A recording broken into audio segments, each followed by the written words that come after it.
নমস্কার শ্রোতা বন্ধুরা, স্বাগত জানাই আপনাদের গল্পের আসরে। বাংলা সাহিত্যের এলডোরাডোর খনি থেকে তুলে আনা কিছু মণিমাণিক্যের সম্ভার নিয়ে তৈরি আমাদের গল্পের আসর। আজকের গল্পটি একটি রোমহর্ষক অপারেশন থ্রিলার গল্প হতে চলেছে। গল্পের আসরে আমরা আজ আপনাদের জন্য নিয়ে হাজির হয়েছি লেখক আর্য রায়ের কলমে লেখা নতুন একটি গল্প, অপারেশন ইসরায়েল। আর এই গল্পের শুরুতেই আপনাদের জন্য রেখে গেলাম একটা প্রশ্ন। সেই প্রশ্নের সঠিক উত্তর যদি আপনারা দিতে পারেন, পরের দিনের গল্পের শেষে শাউট আউট পর্বে নেওয়া হবে আপনাদের নাম। তাহলে মন দিয়ে গল্পটা শুনুন। আর প্রশ্নটা হলো, সুজাতার পুনর্জন্ম হবার পর তার আসল নাম কি ছিল? সুজাতার পুনর্জন্ম হবার পরের নাম এবং কমেন্টে আপনার নাম এবং উত্তরটি লিখে জানাতে ভুলবেন না কিন্তু। তাহলে শুরু করা যাক আমাদের গল্পের আসর। স্মৃতির ছায়াতলে মুঠো মুঠো অতীতের ছাই ভস্য মেখে যখন আমরা সকলে প্রাপ্তির আনন্দ ভুলে গিয়ে বিষাদের নিরন্তর গ্রাসাচ্ছাদনকে প্রাধান্য দিয়ে ফেলি, তখন সৃষ্টি নেয় এমন এক গাঁথার যা পর্যাপ্ত পরিমাণে আমাদের এই ধূসর মগজকে অশুভ বার্তা প্রেরণ করে। তেমনি একটি মেয়ের হারিয়ে যাওয়া স্মৃতির পাতা জুড়ে যে রহস্যের সূত্রপাত ঘটেছিল, সেটা বলতে গেলে আপনাদের গল্পের একদম শুরুতে নিয়ে যেতে হবে। বাকিটা না হয় বহমান জলধারার স্রোতের ওপরই ছেড়ে দিন। খানিক আগেই প্রাতরা সেরে ঠোঁটে একটা কাঁচি সিগারেট গুজে জানলার ধারে দাঁড়িয়ে প্রকৃতির শোভা দেখে চলেছি। সোফায় বসে অজিতেশ খানিক আগে ডাকে আসা একটি চিঠির দিকে চেয়ে এক মনে কি যেন পড়ে চলেছে। বৌঠান অবশ্য চায়ে চুমুক দিতে দিতে বাজতে থাকা রেডিওটিতে তখন আধুনিক বাংলা গানের তালে তালে মাথা দুলিয়ে চলেছে। তখন অবশ্য জানতাম না যে আগামী কয়েকদিনে আমাদের জীবন কতটা রহস্যময় হতে চলেছে। কার চিঠি এত মনোযোগ সহকারে পড়ছো? কোন মক্কেলের নাকি? প্রশ্ন করলাম আমি। ব্রিটিশ হাই কমিশনারের চিঠি ভাইয়া। British high commissioner? বলো কি? তারা একটি বিশেষ ব্যাপারে আমার সাহায্য প্রার্থনা করেছেন। তা ব্যাপারটা কি একটু বিশদে বলবে? বেশ কিছু বছর আগে, সালটা সম্ভবত 1868, আমাদের ভারতের একজন নামকরা প্রত্নতাত্ত্বিক শাগনিক তার হবু স্ত্রীকে নিয়ে ইসরায়েলের জেরুজালেমে এক বিশেষ সরকারি খনন কার্যে সহায়তা করতে গিয়ে আর দেশে ফিরে আসেননি। মাঝের 40টা বছর পেরিয়ে গিয়েছে, অথচ তাদের আর কোনো খোঁজ মেলেনি। তাই বলে কলকাতা ছেড়ে সোজা ইসরায়েল? বাবা, ভাবলেই তো শরীরে কেমন রোমাঞ্চ হচ্ছে গো। হ্যাঁ, হওয়াটাই স্বাভাবিক। আমার মতো একজন তুচ্ছ বেসরকারি গোয়েন্দাকে স্বয়ং ব্রিটিশ সরকার বাহাদুর এমন এক কাজের দায়িত্ব নিয়ে অন্য একটি দেশে পাঠাচ্ছেন, যদিও খরচ সমস্তই সরকারের। আসলে ব্যাপারটা হচ্ছে যে এর পেছনে এক দীর্ঘ ঐতিহাসিক প্রেক্ষাপট রয়েছে। রাজা সলোমন, হিব্রু বাইবেল অনুসারে সলোমন, যাকে জেদিদিয়াও বলা হয়, ইসরায়েল ও জিহুদা রাজ্যের চতুর্থ রাজা ছিলেন। তার পিতা দাউদের উত্তরসূরি। তাকে একত্রিত ইসরায়েল ও জিহুদার অধীনে ইসরায়েলের সমস্ত 12টি উপজাতির শেষ শাসক হিসেবে বর্ণনা করা হয়েছে। জেরুজালেমের একটি বিশেষ স্থানে খনন কার্যের সময়কালে এক প্রাচীন মন্দিরের ধ্বংসাবশেষ আবিষ্কৃত হয়েছিল। সন্দেহ করা হচ্ছে যে ওই মন্দিরটি রাজা সলোমনের সেই হারিয়ে যাওয়া মন্দিরের অবশেষ। ব্রিটিশ এবং ইসরায়েল সরকারের যৌথ উদ্যোগে তাই শাগনিককেও ওই দেশে খনন কার্যে সাহায্য করতে পাঠানো হয়েছিল, কারণ এইসব ক্ষেত্রে একজন যোগ্য ইতিহাসের বিশ্লেষকের প্রয়োজন পড়ে। ঘটনাটা 40 বছর আগেকার সময়কালে। বর্তমান সাল 1908। এবার 40 বছর আগেকার এই কেস আবারও রিওপেন হচ্ছে। তুমি ইসরায়েল যাবে আর আমি যাব না? পাশ থেকে বলে উঠল বৌঠান। তাহলে চলো এবার থানায় যাওয়া যাক একবার। কেস ফাইলটা নিয়ে না হয় তারপর পাসপোর্ট অফিস হয়ে আসা যাবে। কি বলো? শেয়ার বলতে, তাছাড়া আমাদের দুজনের তো পাসপোর্ট রয়েছে, সেগুলো তো রিনিউ করতে হবে। বৌঠানের অবশ্য পাসপোর্টের জন্য আবেদন করতে হবে। সকলে তড়িঘড়ি পোশাক পরিবর্তন করে থানার উদ্দেশ্যে রওনা দিলাম। এরপর কি হলো নিশ্চয়ই জানতে চান। আপনারা সকলেই জানেন যে প্রতিটি কেস ঘটে যাওয়ার পরে আমি স্থান, কাল এবং পাত্রের নাম বদলে গল্প লিখি। তাই এই কাহিনীর প্রেক্ষাপটে ঢোকার পূর্ব মুহূর্তে এই কলকাতার এক বাসিন্দার সাথে ঠিক কি কি ঘটেছিল সেটা গল্পের আকারে তুলে ধরছি। আপনারা সাথে থাকুন, আমাদের প্রত্যাবর্তন শীঘ্রই হতে চলেছে। ঝনঝন শব্দে চাবির গোছাটা মাটিতে পড়ে যেতেই এতক্ষণে ভয় পেল সুজাতা।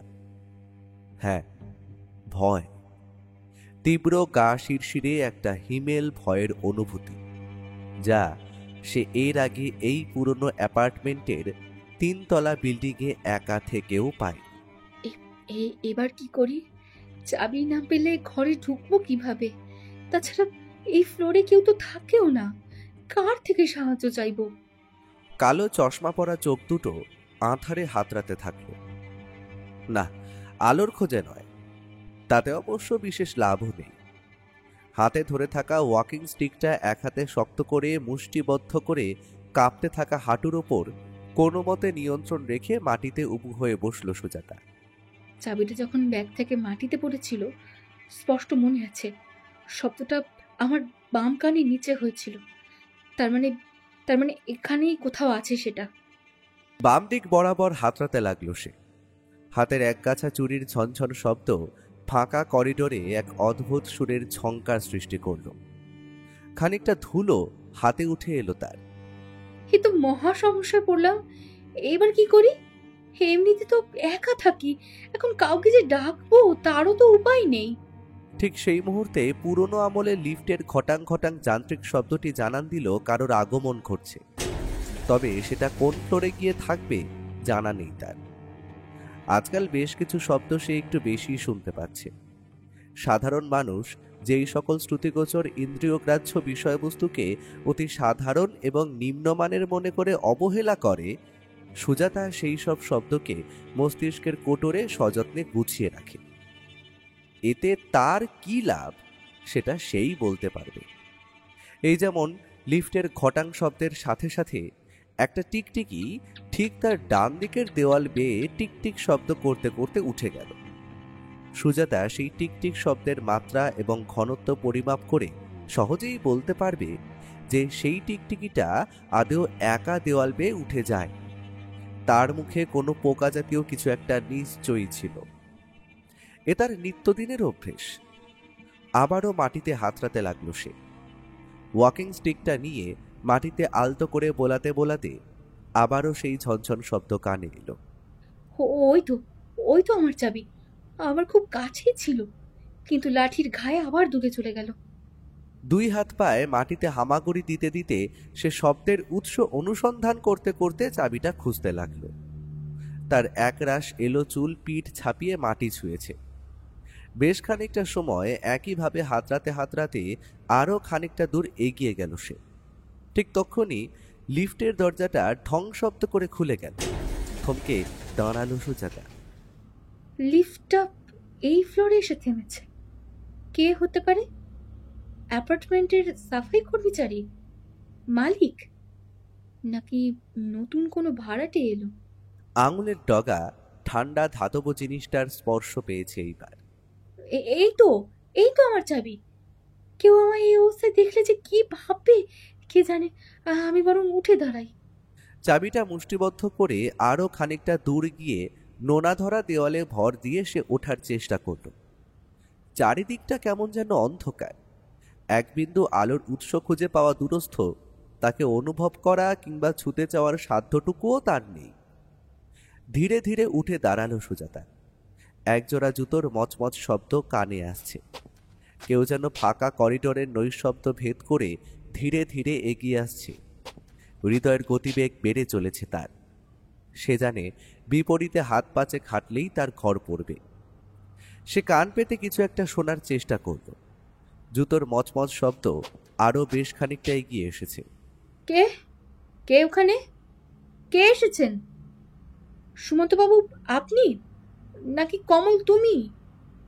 কোনো উত্তর ভেসে এলো না বটে, তবে এইবার পায়ের শব্দ মচমচ থেকে দ্রুত হতে লাগলো। মনে হলো এইবার কেউ যেন হেঁটে নয় বরং ছুটে আসছে। কে ছুটে যাচ্ছে? হ্যালো, এখানে কে রয়েছেন? আমার কথার জবাব দিন। মুহূর্তে মুহূর্তে গতিবেগ বেড়েই চলেছে। হাতের লাঠিটা পায়ের তলায় ঠান্ডা সাপের মতো পড়ে রয়েছে। সে টের পাচ্ছে। চাবির গোছাটা বুকের অন্তর্বাসের ভেতর চালান করে লাঠিটা তুলে নিল সুজাতা। দেখুন, আপনি যদি আমার চেনা কেউ হয়ে থাকেন তাহলে জবাব দিন, আর যদি কোনো বিশেষ কারণে এসে থাকেন তাহলেও কথা বলুন। এইভাবে চুপ করে থাকবেন না, আমায় আঘাত করতে বাধ্য করবেন না। দুই হাতে লাঠিটা চেপে ধরে হাঁপাতে হাঁপাতে শব্দের উৎস লক্ষ্য করে দাঁড়িয়ে পড়ল সুজাতা। তার মাথার দুই দিকে শিরাগুলো ফুলে ফুলে উঠছে। মিস মিত্র, সুজাতা মিত্র, ওই যে কথায় আছে না, দড়ি জ্বলে গেল অথচ সেই আধপোড়া দড়ির হম্বিতম্বি এখনো গেল না। আফসোস। কে আপনি? কি চান? এক আবছায়া দীর্ঘ অবয়ব চোখে পড়ছে তার, সবটাই ভাষা ভাষা। কালো অন্ধকারে ঢাকা এক টুকরো কালো মেঘ যে রয়েছে সেটুকু বোঝা গেলেও তার রং আকার সবটাই কালো মেঘের কালিমা লেপে যেন কালের অতলে এক কৌতূহলী প্রশ্ন হয়ে থেকে গিয়েছে। আমি কি চাই? ভালো প্রশ্ন মিস মিত্র, তবে তার চেয়েও বড় প্রশ্ন, আপনি কি চান? মানে? আমার চাওয়া না চাওয়ার তোয়াক্কা করা আমি নিজেও বহু আগেই ছেড়ে দিয়েছি। আপনি খামোকা কেন এই ভার নিতে চাইছেন? কি শব্দ ভান্ডার কম পড়ে যাচ্ছে মিস মিত্র? আমি সাহায্য করি? চলুন আমি বলে দিচ্ছি। খানিকটা শূন্য স্থান পূরণ করার মতো বিষয়টা আর কি। যার উপস্থিতি মৃত্যুর গন্ধ নাকে টেনে আনে, যার মুখ থেকে বেরোনো প্রতিটি শব্দ শূন্য স্থানে বৈদ্যুতিক ঝংকার তোলে, যার আগমন একজন অন্ধ মানুষকে বিভ্রান্ত করে। ঠিক তাই তো? অন্ধ? কে বলেছে আমি অন্ধ? মোটেই নয়। আমি দেখতে পাই, আমি সব কিছু দেখতে পাই। বেশ বেশ, তাহলে আমাকেও নিশ্চয়ই পাচ্ছেন, তাই না? তাহলে আসুন, চলুন আমার সাথে। না, যাব না। আপনাকে না নিয়ে যে আমিও যাব না। কোথায় নিয়ে যেতে চান? যেখান থেকে এই গোটা খেলা শুরু হয়েছিল, যেখান থেকে শুরু হয়েছিল এক নোংরা কদর্য অতীতের সমাপন ঘটিয়ে নতুনভাবে সবকিছু শুরু করার আগাম পরিকল্পনা, ঠিক সেই জায়গাতেই যে ফিরে যেতে হবে। কথাটা শুনে কেমন যেন ভয় পেল সুজাতা। হাতের ওয়াকিং স্টিকটা বাড়িয়ে ধরে বলল, আপনি আমার কাছে আসার আগে হোমওয়ার্কটা ভালোভাবেই করে এসেছেন দেখছি। তাহলে এটাও নিশ্চয়ই জানেন জঙ্গলের বাঘিনীকে এত সহজে বশ করা যায় না। জানি তো, আমি সব জানি। তবে খাঁচায় পড়ার আগে পর্যন্ত খাবি খাওয়া মাছের মতো ছটফট ছটফট করতে দেখলে বড় ভালো লাগে। সহ্যের মাত্রা ছাড়িয়ে যাচ্ছেন আপনি। এর ফল কিন্তু ভালো হবে না। বৃক্ষের পরিচয় তো ফলে, তাই না মিস মিত্র? তাই দেখি আপনার গাছের শিকড় কতটা গভীরে গেঁথে রয়েছে। শুনুন মিস্টার, আপনি যেই হন একটা কথা মাথায় রাখবেন, লড়াইটা কিন্তু আমি আজও ভুলিনি। জানি জানি জানি মিস মিত্র, জানি। আমি সবটা জেনে শুনে তবেই না এসেছি। আপনি আমার থেকে ঠিক কি চাইছেন? আমার আপনাকে প্রয়োজন, বড্ড প্রয়োজন মিস মিত্র, বুঝলেন? বড্ড প্রয়োজন। আপনাকে না পেলে যে আমার কাজটা হবে না। কি কাজ? তার জন্যে আপনাকে যে আমার সাথে যেতে হবে।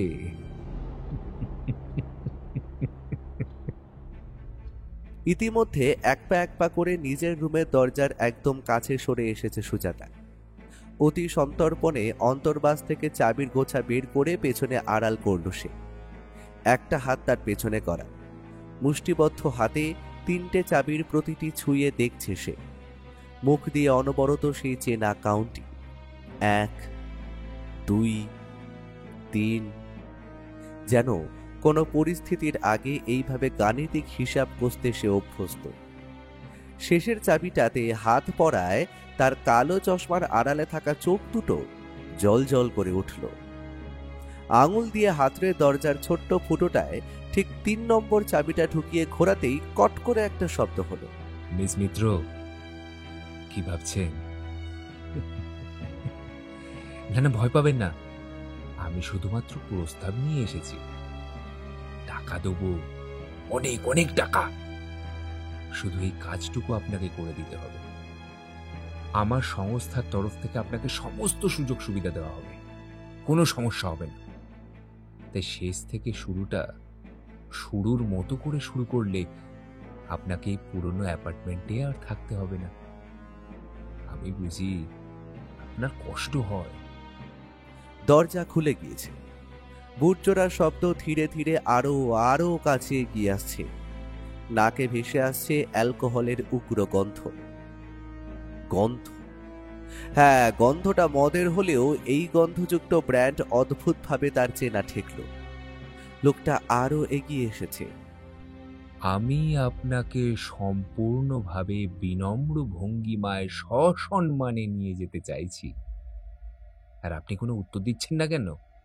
হ্যাঁ, কান খাড়া করে লোকটার অবস্থান বুঝতে চাইল সুজাতা। নাকে ভেসে আসছে গরম নিঃশ্বাস।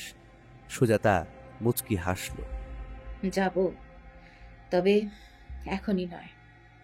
যেদিন আমি উপযুক্ত এবং বিশ্বাসযোগ্য কাউকে পাশে পাবো, শেষ থেকে সবটা শুরু করব।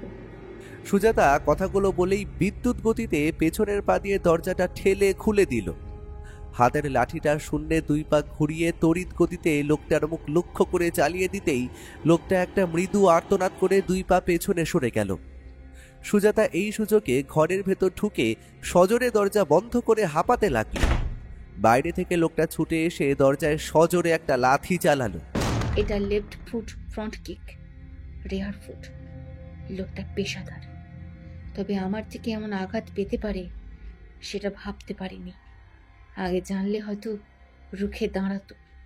বাইরে থেকে আবারও সজোরে দরজায় আঘাত পড়ল। দুম করে শব্দ হল। সুজাতা দরজায় পিঠ রেখে মাটিতে বসে পড়ল। এইবার লিড ফুট, সামনের পা দিয়ে আঘাত করছে। কেন জানি না, এর প্রতিটি গতিশীলতা আমার ভীষণ চেনা ঠেকছে। গলাটাও চেনা, কিন্তু কোথায় কোথায় এমন লড়াই দেখেছি? না, মনে আসছে না। লোকটা কি চায় তার খানিকটা আমি আন্দাজ করতে পারলেও বিষয়টা অসম্ভব ঠেকছে। মিস মিত্র, এই পলকা ঘুণ ধরা কাঠের দরজা বেশিক্ষণ আমায় ঠেকিয়ে রাখতে পারবে না। ধরা দিন, নইলে মরতে হবে। মরতে আমি ভয় পাই না। সুজাতা মিত্র সাময়িকভাবে দুর্বল হয়ে পড়লেও লড়াইটা আজও ভোলেনি। তাহলে ঘরের ভেতর পালিয়ে আমার চোখকে ফাঁকি দিয়ে লুকিয়ে বসে রয়েছেন কেন? বাইরে আসুন, এক হাত হয়ে যাক, দেখি আপনার সেই দক্ষতা আজ রয়েছে কিনা। এক হাত দূরে তো কাঠের টেবিলটা রয়েছে। মনে মনে কথাগুলো বিড়বিড় করতে করতে মেঝে থেকে উঠে দাঁড়ালো সুজাতা। এক ঝটকায় টেবিলটা টেনে এনে দরজার গায়ে ঠেস দিয়ে দাঁড় করালো সে। এরপর টেবিলের ওপর রাখা ল্যান্ডলাইনে একটা নাম্বার ডায়াল করলো Sujata. Hello, police station. Ballygunge ফাঁড়ি থেকে সাব ইন্সপেক্টর অনুভব মুখার্জি কথা বলছি। আপনি কে বলছেন? কোথা থেকে কথা বলছেন? অফিসার, আমি সুজাতা মিত্র, 33B Ballygunge Avenue Greenland apartment থেকে বলছি। অফিসার, আমায় কেউ মারতে চাইছে। সে ক্রমাগত আমার দরজায় আঘাত করে যাচ্ছে। Please save my life. আপনি কোনো চিন্তা করবেন না, আমরা এক্ষুনি রওনা দিচ্ছি। ততক্ষণ নিজেকে সেফ রাখার চেষ্টা করুন, আর ওকে কোনোভাবে ঘরের ভেতর ঢুকতে দেবেন না। হ্যাঁ, আপনারা যত দ্রুত সম্ভব চলে আসুন। জানি না কতক্ষণ একে ঠেকিয়ে রাখতে পারবো। এইবার আর কোনো আঘাত নয়। দরজার ওপর তীব্র বিস্ফোরণের মতো একটা শব্দ কানে এলো। দরজা ফুটো করে এক ঝাঁক আগুনের হলকা ঠিক সুজাতার কানের পাশ দিয়ে বেরিয়ে গেল। তীব্র শব্দে যেন তার কানে তালা লেগেছে। তার মাথাটা ধীরে ধীরে ভারী হয়ে আসছে।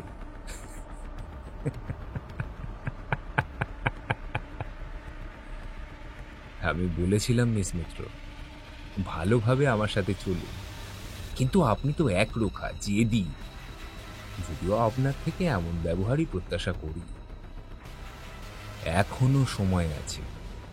আমি ঠিক 3 গোনার সাথে সাথে মাথার পেছনে হাত রেখে যদি বেরিয়ে না আসেন, আশা করছি পরবর্তী পদক্ষেপ কি হতে চলেছে সেটা মুখে বলে দিতে হবে না। হাঁপাতে লাগলো সুজাতা। তার রীতিমতো শ্বাসকষ্ট হচ্ছে। ইনহেলারটা কোথায় রেখেছে যেন। খুব সম্ভবত শোয়ার ঘরের তাকে রয়েছে, কিন্তু এই মুহূর্তে সেখানে যেতে গেলে বেশ খানিকটা সময় লাগবে। হাঁপাতে হাঁপাতে সুজাতা বলে উঠল, আপনি আপনি কি চাইছেন? আপনার প্রস্তাবটা আগে শুনি, তারপর সিদ্ধান্ত নেব। কষ্ট হচ্ছে বুঝি? তা একটু তো হবেই, আগেই বলেছিলাম, আপনি শুনলেন না। আপনার হৃদযন্ত্র সচল করার বস্তুটি আমার কাছেও রয়েছে, দরজা খুলে দিন, বেঁচে যাবেন। কখনো না, আমি মরে যাব তাও ভালো। আচ্ছা তাই নাকি? মেয়ে মানুষের এত জেদ, তবে তাই হোক। ক্লিক করে ছোট্ট একটা যান্ত্রিক শব্দ, সম্ভবত পিস্তলের চেম্বার খালি। একটা একটা করে প্রতিটি খাপে গুলি ভরছে সে। এটাই শেষ সুযোগ। হামাগুড়ি দিতে দিতে নিজের বেডরুমের দিকে এগিয়ে গেল সুজাতা। ঘরের দরজাটা বন্ধ করে ওপরে খিল তুলে দিল সে। বিছানার পাশের টেবিলে একটা ফটো ফ্রেম দেখা যাচ্ছে। একটি মেয়ে, পরনে আলখাল্লা জাতীয় সাদা পোশাক, মাথায় ভেট্টি, গলায় ঝুলছে একটা সোনার মেডেল। পাশে হাসি হাসি মুখ করে দাঁড়িয়ে রয়েছে এক দীর্ঘকায় পেশিবহুল শরীরের পুরুষ। তার পুরুষ্ঠ গোফের দুই দিকের ডগা পাহাড়ের চূড়ার মতো খাড়া হয়ে রয়েছে। ঠিক সামনেই পড়ে রয়েছে ইনহেলার। টেবিল হাতড়ে সেটি তুলে নিয়ে মুখের ভেতর ঢুকিয়ে দুইবার চাপ দিতেই একরাশ প্রাণবায়ু যেন ফুসফুসে প্রবেশ করল। ঠিক তক্ষুনি বাইরের দরজায় প্রবল বেগে আঘাত হানল সেই অজানা আততায়ী। দুম করে একটা শব্দ, এবং তারপরেই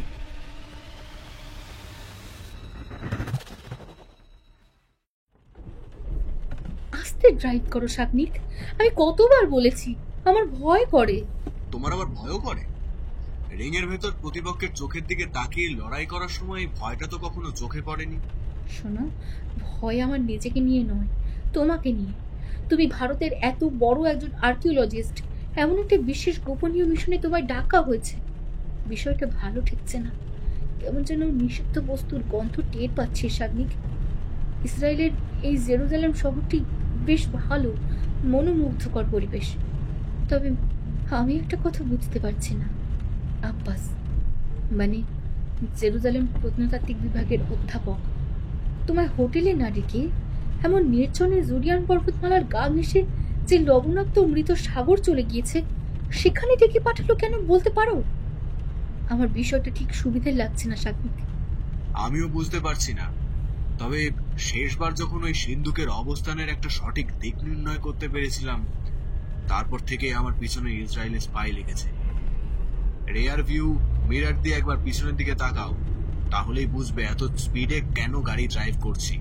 পিচ ঢালা কালো রাস্তার ধুলো উড়িয়ে ছুটে চলেছে একটা কালো রঙের ফিয়াট। কাজল কালো দুটি বাদামি চোখের মণি কালো সানগ্লাসের মধ্যে দিয়ে রিয়ার ভিউ মিররের ভেতর দিয়ে পেছন দিকটা দেখার চেষ্টা করল। দুটো বাইক সজোরে তেড়ে আসছে। প্রতিটি বাইকে দুজন করে বসে রয়েছে, মাথায় হেলমেট। মুহূর্তে মুহূর্তে তাদের গতিবেগ বেড়ে চলেছে। ওরা কারা কারা সাগনিক? আমাদের অনুসরণ করছে কেন? আমিও ঠিক বুঝতে পারছি না, তবে ওরা যে আমার ভালো চায় না সেটা। কথা বলতে বলতে থেমে গেল সাগনিক। হঠাৎ কি একটা দেখে উত্তেজিত হয়ে বলল, মাথা নিচু করো, ফাস্ট! দুম শব্দে একটা গুলি গাড়ির কাছে লাগতেই ঝনঝন শব্দে গাড়ির পেছনের কাচ ভেঙে গেল। ওরা ফায়ারিং শুরু করেছে, এবার কি করবে? সবকটাকে সামনে পেলে দেখিয়ে দিতাম। ওরা তোমার রিংয়ের ভেতরে থাকা প্রতিদ্বন্দ্বী নয়, ইসরায়েলের গুপ্ত সংস্থা ফেউ। আমি যে কাজে নেমেছি সেটা ওদের ধর্মীয় সংস্কার এবং তারই সাথে প্রচার বিধির নিয়ম উল্লঙ্ঘন করেছে। বড্ড বেশি প্রচারে চলে এসছে ওই সিন্ধুকের কথা। গাড়ি 120 গতিবেগে ছুটে চলেছে। পেছন পেছন কালান্তক জমের মতো তারাও ধেয়ে আসছে। একটু কাছে এলেই তারা গাড়ির ভেতর থাকা দুইজনের মাথার খুলি উড়িয়ে দেবে। তোমার মুখে আসার পর থেকেই সেই সিন্ধুকের কথা শুনছি। পুলিশ সাগনিক কি এমন আছে ওতে? ডার্লিং, এ যেমন তেমন জিনিস নয়, 7 রাজার ধন রয়েছে তাতে। তারই সাথে এই সিন্ধুক যে পাবে, এখনকার প্রাচীন লোককথা অনুযায়ী সে হয়ে উঠবে গোটা বিশ্বের মালিক। শুধু তাই নয়, নানান অপার্থিব শক্তির অধিকারী হবে সে। যুক্তির সিন্ধুক, একটি সিন্ধুক যা মূলত নির্মিত হওয়ার সময় বলা হতো যে এতে 10টি আজ্ঞা সম্মিলিত ফলক ছিল। এটি সলোমনের মন্দিরে রাখা হয়েছিল, যেখানে অনেক ধরনের ধনসম্পদ ছিল। Fate of ark of the covenant revealed in Hebrew text, অর্থাৎ চুক্তির সিন্ধুকের ভাগ্য, যা হিব্রু ভাষায় প্রকাশিত হয়েছিল। ওতে রাজা সলোমনের মন্দিরের হদিশ রয়েছে। এই সমস্ত কিছু আমি ট্রেসলি অফ দ্য ভিসেলাস নামক একটি বইতে পেয়েছিলাম। এই সমস্ত তত্ত্ব ধরে আজ আমি গুপ্তধনের খুবই কাছাকাছি পৌঁছে গিয়েছি, তবে ওরা আমার পথে বাধা হয়ে দাঁড়িয়েছে। আমি তোমার কথার মাথা মুন্ডু কিছুই বুঝতে পারছি না।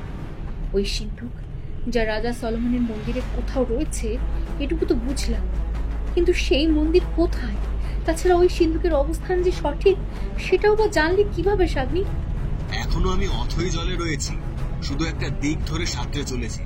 জানি না ভুল পাবো কিনা, তবে ওদের অনুসরণ করতে দেখে স্পষ্ট বুঝতে পারছি আমি ভুল পথে পা বাড়াই। ওরা তোমার থেকে ঠিক কি চায়? সিন্ধুক তো তুমিও খুঁজে পাওনি, ওরাও নয়। তাহলে আমি একটা পথ খুঁজে পেয়েছি যেটা ওরা জানতে পেরে গিয়েছে। ওরা আমায় শেষ করতে চায়। সেই পথ বুঝি ওই বইটিতে লেখা রয়েছে? না, এই প্রবন্ধে বলা হয়েছে যে ধনসম্পদ বেশ কয়েকজন লেবীয় এবং নবী দ্বারা গুপ্ত স্থানে সংরক্ষিত করা হয়েছিল। সেন্ট আন্ড্রুজ বিশ্ববিদ্যালয়ের অধ্যাপক জেমস ডেভিলা এই একই বিষয়ে তার বইয়ের একটি প্রবন্ধে লিখেছিলেন। এই গ্রন্থের সবচেয়ে প্রাচীন প্রমাণিত উদাহরণ, যা আজও টিকে আছে, 1648 সালে অ্যামস্টারডামে প্রকাশিত এমেক হালাচাহ নামক একটি বই থেকে পাওয়া যায়। 1876 সালে অ্যাডলাফ জেলিনেক নামক একজন পণ্ডিত এই গ্রন্থের আরেকটি অনুলিপি প্রকাশ করেন, যা কার্যত 1648 সালের সংরক্ষণের অনুরূপ ছিল। ডেভিলাই প্রথম, যিনি এই গ্রন্থটি সম্পূর্ণরূপে ইংরেজিতে অনুবাদ করে লেখেন। লেখাটির লেখক সম্ভবত সলোমনের মন্দিরে লুকানো ধনসম্পদগুলির প্রকৃত অবস্থান প্রকাশ করার চেষ্টা করছিলেন না, বরং বিভিন্ন কিংবদন্তির উপর ভিত্তি করে একটি গল্প কাহিনী রচনা করেছিলেন। ভিন্ন সূত্র এটাও প্রমাণ করে যে সলোমনের মন্দির বহু আগে ধ্বংসপ্রাপ্ত হয়ে মাটির গভীরে তলিয়ে গিয়েছে। তবে আজ হঠাৎ আবিষ্কৃত হওয়ার একটি প্রাচীন মন্দিরের ধ্বংসাবশেষ, এর খননের কার্যের সময় আমার বিশেষ কিছু স্তম্ভ এবং প্রাচীন হিব্রু ভাষায় খোদিত মুদ্রা দেখে মনে হয়েছিল হতেও পারে এই মন্দির সেই হারিয়ে যাওয়া রাজা সুলেমানের সেই বিতর্কিত মন্দিরের অবশেষ। আব্বাসের সাথে এই ব্যাপারে আমার গোপন পরিকল্পনা শুরু হয়েছিল। তারপর থেকে একের পর এক বিপদ নেমে আসছে। আবারও একটা গুলি চলল। দুম শব্দে এবার গাড়ির টায়ারের একটা তীব্র শব্দে ফেটে গেল। একটা কান ফাটানো বিস্ফোরণ। গাড়িটা একদিকে কাত হয়ে হেলে পড়ল। ওরা আমাদের একেবারে প্রাণে মেরে ফেলতে চাইছে। একটা কিংবদন্তি গাথা, যার পিছনে কয়েক হাজার বছরের ইতিহাস লুকিয়ে রয়েছে। তবে না, এত সহজে আমি মরব না। থরথর করে কাঁপতে থাকা গাড়ির স্টিয়ারিং হুইল চেপে ধরে সাগ্নিক কথাগুলো বলে উঠল। ততক্ষণে গাড়ি আরও খানিকটা দূরে এগিয়ে গিয়েছে। এই মুহূর্তে দুটি বাইক তার গাড়ি দুই দিকে সমান গতিতে এগিয়ে চলেছে। তারা হাত নেড়ে দুর্বেদ্য ভাষায় কি যেন ইশারা করে বলে চলেছে। ওরা আমাদের ছাড়বে না, আমাদের গাড়িও ওদের সাথে পাল্লা দিয়ে ছুটতে পারবে না। তাহলে কি উপায় সাগ্নিক? আস্তর হামিখানিত ভিমলো আতাহা দামুট। পাশ থেকে বাইকে বসে থাকা এক যুবকের মুখ থেকে এমন কিছু কানে আসায় জিজ্ঞাসাপূর্ণ দৃষ্টিতে সাগ্নিকের পাশে বসে থাকা বছর 25-এর মেয়েটি বলল, ওরা কি বলছে সাগ্নিক? আমি তো কিছুই বুঝতে পারছি না। ওরা হিব্রু ভাষায় কথা বলছে। আস্তর হামিখানিত মানে স্টপ দ্য কার, ভিমলো আতাহ তামুট মানে আদারওয়াইজ ইউ উইল ডাই। এখন একটাই উপায়, আমার হয়ে তুমি সেখানে যাবে, আব্বাসের সাথে দেখা করে এই টাকাকে দেবে। দ্রুত হাতে একতারা কাগজ তার দিকে বাড়িয়ে দিল সাগ্নিক। জোডিয়ান পাহাড় প্রায় চলেই এসেছে, আমি গাড়ির স্পিড কম করলেই নেমে যাবে। আমি ওদের বিভ্রান্ত করছি। গাড়ির অ্যাক্সেলেটারে পা দিয়ে স্পিড তোলার শেষ চেষ্টা করল তারা। গাড়িটা এখনো পর্যন্ত 3 চালাতেও দিব্যি চলছে। স্পিড বাড়াতে দুটো বাইকও তাদের স্পিড বাড়িয়ে এগিয়ে এলো। ঠিক তখনই বাইক যখন প্রায় আবারও কাছাকাছি চলে এসেছে, সাগ্নিক হঠাৎ স্পিড কমিয়ে আনল। জাম্প দাও, জাম্প আর রান। আমি তোমায় ছেড়ে কোথাও যাব না। একটা কিংবদন্তি সিন্ধুকের জন্য আমি তোমায় এইভাবে হারাতে পারবো না। আমি ফিরে আসব। যদি না আসি, আব্বাসকে সব বলা আছে। তুমি সেফলি ইন্ডিয়া পৌঁছে যাবে, চিন্তা করো না। এখন যাও। গাড়ির দরজাটা খুলে চারিদিকে তাকিয়ে মনে মনে একটা হিসেব কষে নিল সাগনিক। বাইক দুটোর অবস্থান বর্তমানে তার গাড়ির বোনেটের কাছাকাছি। এটাই শেষ সুযোগ। হাত দিয়ে একটা ঠেলা মারতেই মেয়েটি রাস্তায় গড়িয়ে পড়ল এবং তারপর সাগনিক আবারও গতি বাড়ালো। মাটিতে হুমড়ি খেয়ে পড়তেই রাস্তার একটি স্পিড ব্রেকারের গায়ে মেয়েটির মাথা ঠুকে গেল। কপাল ফেটে রক্ত চুইয়ে পড়ল। ঘোলাটে চোখে চেয়ে দেখল রাস্তার উল্টো দিক থেকে আরও একটা গাড়ি তীব্র বেগে তার দিকে ছুটে আসছে। এইবার প্রমাদ গুনল সে। ওইদিকে তাদের গাড়িতে একের পর এক গুলি বর্ষণ হয়ে চলেছে। একটা চ্যাটচ্যাটে তরল জাতীয় কিছু পায়ে ঠিকছে। চমকে উঠল সে। পেট্রোল! তার মানে ওরা গাড়ির ট্যাঙ্ক গুলি করে ফুটো করে দিয়েছে। তড়িঘড়ি নিজের অন্তর্বাসে ওই একতারা কাগজ চালান করে কোনো মতে টলতে টলতে উঠে দাঁড়িয়ে রাস্তার ঠিক মাঝে এসে দাঁড়ালো সে। দূরে শোনা গেল একটা কান ফাটা বিস্ফোরণ। তাদের গাড়িটা শূন্যে 2 পাক খেয়ে মাটিতে আছড়ে পড়ল। বাইক দুটো দাঁড়িয়ে গিয়েছে। তারা দাউ দাউ করে জ্বলতে থাকা গাড়ির ভেতর থেকে টেনে বার করছে একটা শরীর। ঠিক তক্ষুনি উল্টো দিক থেকে আসা গাড়িটা ক্যাঁচ শব্দ করে ঠিক তার সামনে এসে দাঁড়ালো। শোনা গেল এক পুরুষালী কণ্ঠ। ড্রাইভিং সিটে কাঁচা পাকা দাড়ির একটি মুখ দেখা যাচ্ছে। না, মানুষটা অচেনা। কি বলছে সেটাও তার কাছে অজানা। ঠিক তক্ষুনি পেছনের সিট থেকে আরেকটি পুরুষ কণ্ঠ বলে উঠল, তাড়াতাড়ি গাড়িতে এসে বসো, একবার ওরা তোমায় দেখতে পেলে জানে মেরে ফেলবে। আব্বাস ভাই, আপনি? হ্যাঁ আমি। তো আফসোস সেটাই যে আসতে অনেকটা দেরি করে দিলাম। তবে মেয়েটি আর দেরি করল না। ইতিমধ্যে একটা আতপোড়া শরীর একটি বাইকের ঠিক মাঝে বসিয়ে তার সামনে আর পেছনে একজন করে কালো হেলমেট পরিহিত ব্যক্তি দ্রুত গতিতে সামনের দিকে এগিয়ে চলেছে। ওকে নিয়ে ভেবো না, আমি দেখছি কি করা যায়। তুমি আগে গাড়িতে এসে বসো। মেয়েটি কাপা কাপা পায়ে গাড়ির ভেতর গিয়ে বসতেই গাড়িটা দ্রুত গতিতে সামনের রাস্তা ধরে এগিয়ে চলল। ওরা কারা আব্বাস ভাই? তাছাড়া আপনার তো মাউন্টেন জুডিয়ানের কাছে তো আমাদের সাথে দেখা করার কথা। আমরা যে বিপদে পড়েছি সেটা আপনি কি করে জানলেন? ওকে ওরা তুলে নিয়ে গিয়েছে, তবে সহজে মারবে না। ওর থেকে তথ্য সংগ্রহ করতে যা যা করার সবকিছু করবে। অত্যাচারের চরম পর্যায়ে যাবে। ইসরায়েলের এই জেরুজালেমের পুলিশ বলো বা গুপ্ত সংস্থা, এদের অত্যাচার তোমাদের ইন্ডিয়ান পুলিশদের মতো নয়, আরো ভয়ঙ্কর। এবার কি হবে আব্বাস ভাই? আমি ইন্ডিয়ান এম্বাসির সাথে কথা বলছি, দেখি কতটা কি করতে পারি। যতই হোক, আমরা যে কাজে লিপ্ত হয়েছি, যদি আমরা অভীষ্ট লক্ষ্যে পৌঁছাতে পারি তাহলে ওই সিন্ধুক খুঁজে পাবো, যার ভেতরে রাজা সলোমনের সংরক্ষিত গুপ্তধন এই দেশের কাজে লাগবে। এটা রাষ্ট্রীয় সম্পদ। আমরা পুলিশের সাহায্য অবশ্যই পাবো, তুমি চিন্তা করো না। এখন আমরা কোথায় চলেছি আব্বাস ভাই? আমার এক গোপন ডেরায়। আচ্ছা, সাগনিক কি ধরা পড়ার আগে তোমায় কিছু দিয়ে গিয়েছে? প্রশ্নটা শুনে ভ্রু কুঁচকে একবার বাইরে তাকালো মেয়েটি। ওই দুটো বাইক আর দেখা যাচ্ছে না। বড় অদ্ভুত লাগছে তার। সবটাই কেমন যেন এক সাজানো নাটকের খসড়া বলে মনে হচ্ছে। ওরা এলো, সাগনিককে তুলে নিয়ে গেল, অথচ তার কোনো ক্ষতি করল না। একই সাথে এখানকার নামকরা প্রত্নতাত্ত্বিক আব্বাস আনসারি, যার এই মুহূর্তে পাহাড়ের পাদদেশে তাদের জন্য অপেক্ষা করার কথা, সে তাদের অনুসরণ করতে করতে এত দূর এসে তাকে উদ্ধার করল। কিন্তু কেন? ঢোক গিলে মেয়েটি বলল, কই কই না তো, ও শুধু বলেছিল যে আপনার সাথে দেখা করে গোটা বিষয়টা খুলে বলতে। একটু মনে করে দেখো, ও সত্যিই কি তোমায় কিচ্ছু বলেনি বা কিছুই দিয়ে যায়নি? না, তবে এই যে সিন্ধু, মানছি একে জড়িয়ে একটা ঐতিহাসিক প্রেক্ষাপট সহ আষাঢ়ে লোককথা রয়েছে, কিন্তু এর সত্যতা কতটা আব্বাস ভাই? প্রাচীনকালে এই আদেশের সিন্ধুকটি ইহুদিদের উপাসনালয়ের প্রথম প্রতিষ্ঠিত মন্দিরে লোকানো ছিল। তবে হিব্রু বাইবেল অনুসারে 587 খ্রিস্টপূর্বাব্দে রাজা নেবুচাঁদনেজারের নেতৃত্বে ব্যাবিলিয়ান সেনাবাহিনী ওই মন্দিরটি ধ্বংস করে। এরপর থেকে সেই সিন্ধুক হাত বদল হতে হতে কালের গর্ভে বিলীন হয়ে গিয়েছে। তবে আরেকটি সূত্র এটাও বলছে যে হিব্রু বাইবেল অনুসারে মিশর থেকে পালিয়ে আসার পর ইসরায়েলিরা যখন সিনাই মরুভূমিতে শিবির স্থাপন করেছিল, তখন তারা সিন্ধুকটি তৈরি করেছিল। হিব্রু বাইবেলে তারা কখন মিশর থেকে পালিয়েছিল তার নির্দিষ্ট করে কিন্তু বলা হয়নি, এবং মিশর থেকে কখনো কোনো যাত্রা হয়েছিল কিনা তা নিয়ে পণ্ডিতদের মধ্যে বিতর্ক রয়েছে।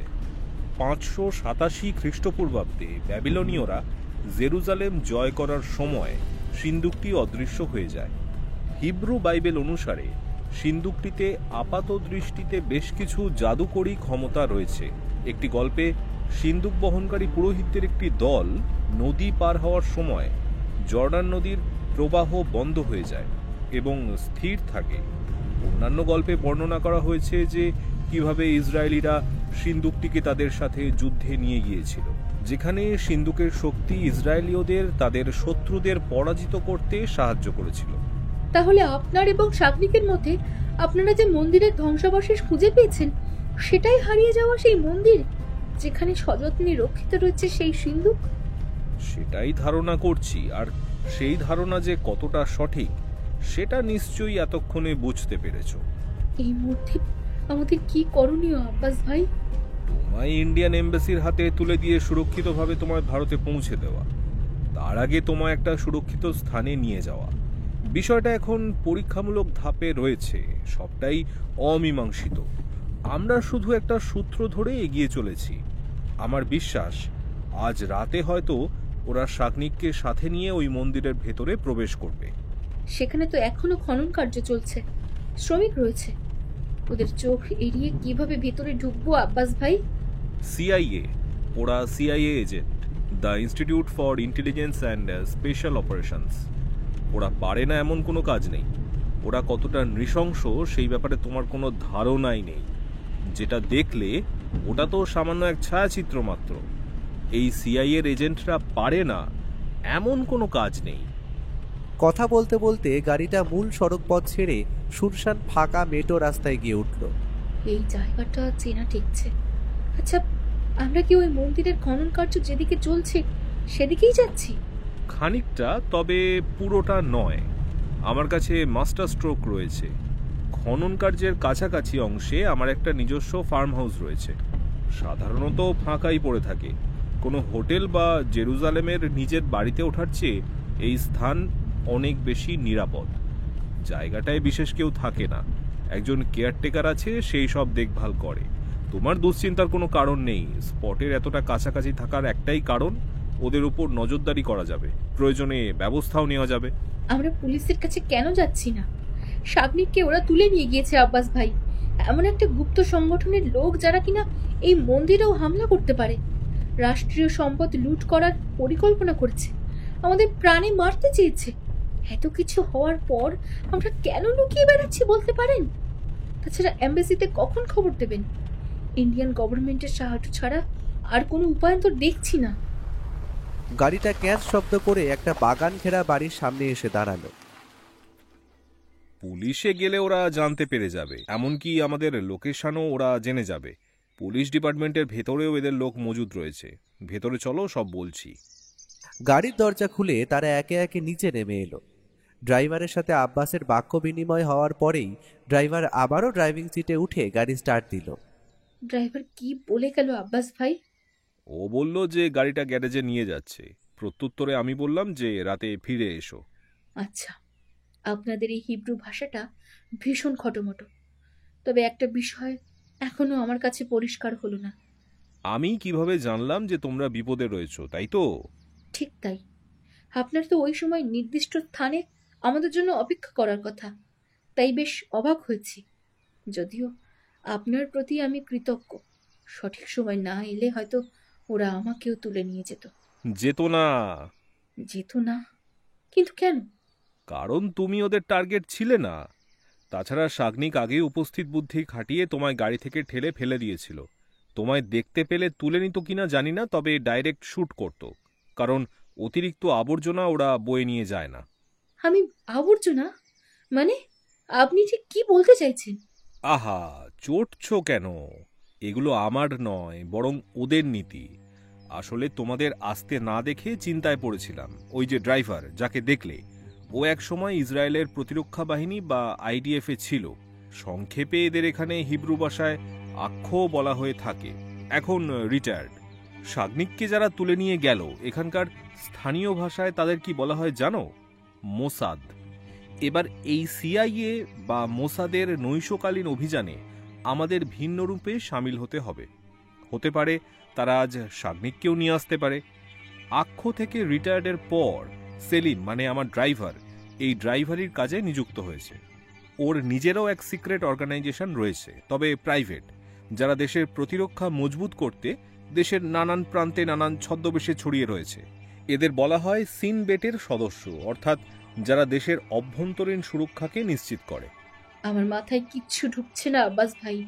এই সিনবেটের একজন এজেন্ট তোমাদের উপর লক্ষ্য রাখছিল, সেই সেলিমকে খবর দিয়েছে। তারপর আমি তোমাদের উদ্ধার করতে ছুটে আসি। এরা সকলেই কোনো না কোনো সময় সিআইএ বা মোসাদ কিংবা প্রতিরক্ষা বাহিনী বা আক্ষর সাথে যুক্ত ছিল।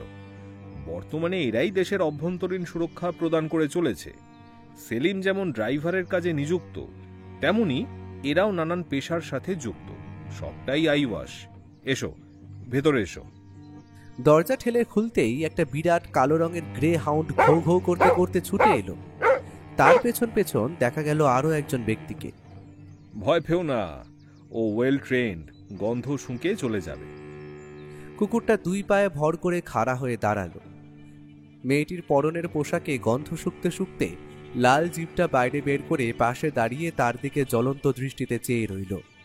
Good girl Steffi, be gentle with our guest.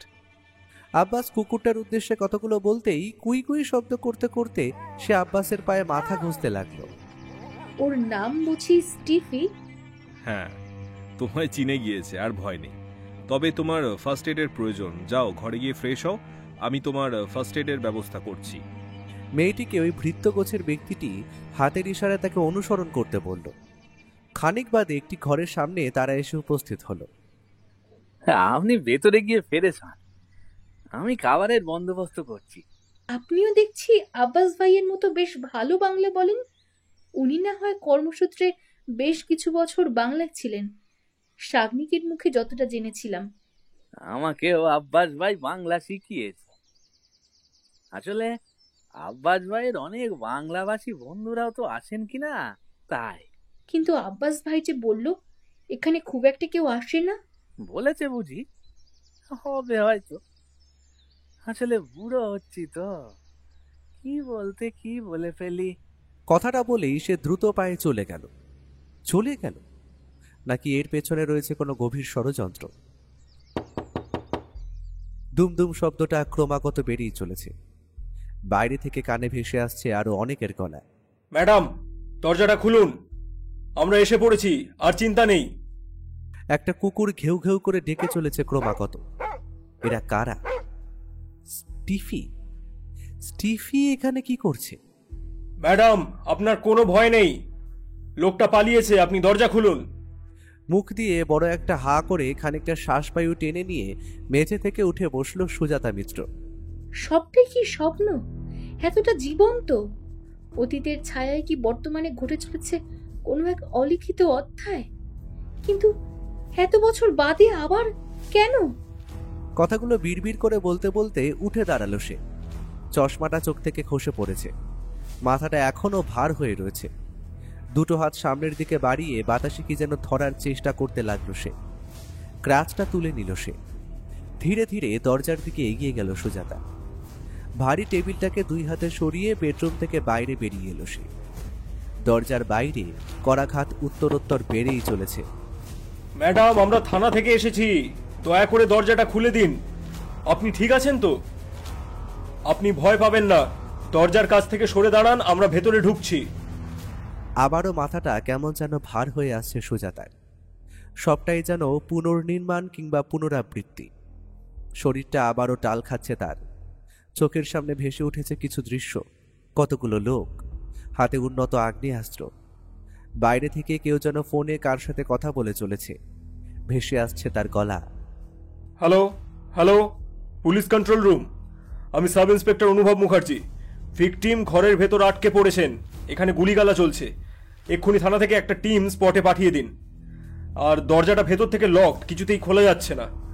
মনে হচ্ছে ভেতর থেকে ভারী কিছু দিয়ে দরজাটা আটকে রাখা হয়েছে। ঘর ঘর শব্দে ফোনের ওই প্রান্ত থেকে ভেসে এলো আর একজনের গলা। সে জানালো ফোর্স পাঠাচ্ছে তাড়াতাড়ি। খুব সম্ভবত ওয়্যারলেস ওয়াকিটকি। আগেও সে দেখেছে, আগেও শুনেছে, কিন্তু কোথায়? মাথাটা আবারও ভারী হয়ে আসছে।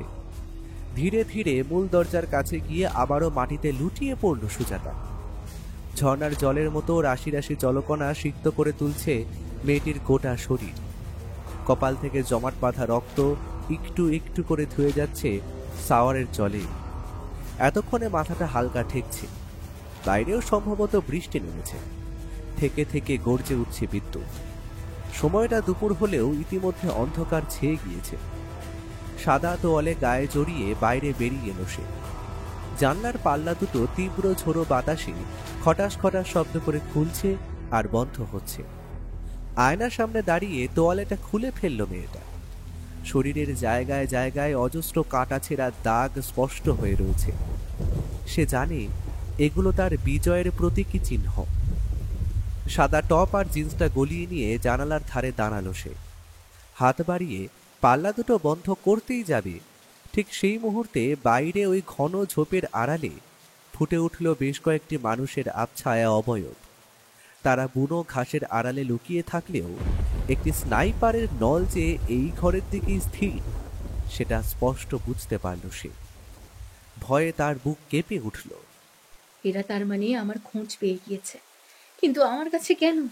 শাগনি কি ওদের অত্যাচার সহ্য করতে না পেরে বলে দিয়েছে যে ওর দেওয়া কয়েকটি গুরুত্বপূর্ণ কাগজ আমার কাছে সে দিয়ে গিয়েছে? আব্বাস ভাইয়ের মতে ওরা তো মানে মোসাদের এজেন্টরা শাগনিকে টার্গেট করেছিল, আমায় দেখেও কোনো ক্ষতি করেনি। তার মানে তো সামনে ঘোর বিপদ। তড়িৎ গতিতে মাথাটা নিচে নামিয়ে আনল সে। হাত বাড়িয়ে এক ঝটকায় পর্দাগুলো টেনে দিল। মাটিতে হাতের কনুই দিয়ে ভর করে শরীরটা ঘষ্টাতে ঘষ্টাতে দরজার সামনে গিয়ে উঠে দাঁড়ালো। ছিটকিনিটা খুলতেই যাবে, ঠিক সেই সময় বাইরে থেকে একটা গলা শোনা গেল। মনে হলো আব্বাসের গলা। খুব সম্ভবত ল্যান্ড ফোনে কারোর সাথে কথা বলে চলেছে। হায়ালেল স্পেকোডাম হাই মিস্টিরা মিস হিহু। বুঝতে পারল না মেয়েটি। ভাষাটা যে হিব্রু সেটা বুঝেছে, কিন্তু এর মানে কি? খানিকক্ষণ কথা বলার পর ফোনটা রেখে দিল সে। এবার ভেসে এলো সেই ভৃত্যের গলা। কাজটা কি ঠিক হচ্ছে সাহেব? আলবাত হচ্ছে। আমার আগেই সন্দেহ হয়েছিল মেয়েটা কিছু একটা গোপন করছে।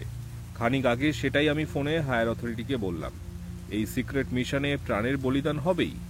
রক্ত না পেলে কি সম্পদের খোঁজ মেলে? কিন্তু এটা তো অন্যায় সাহেব।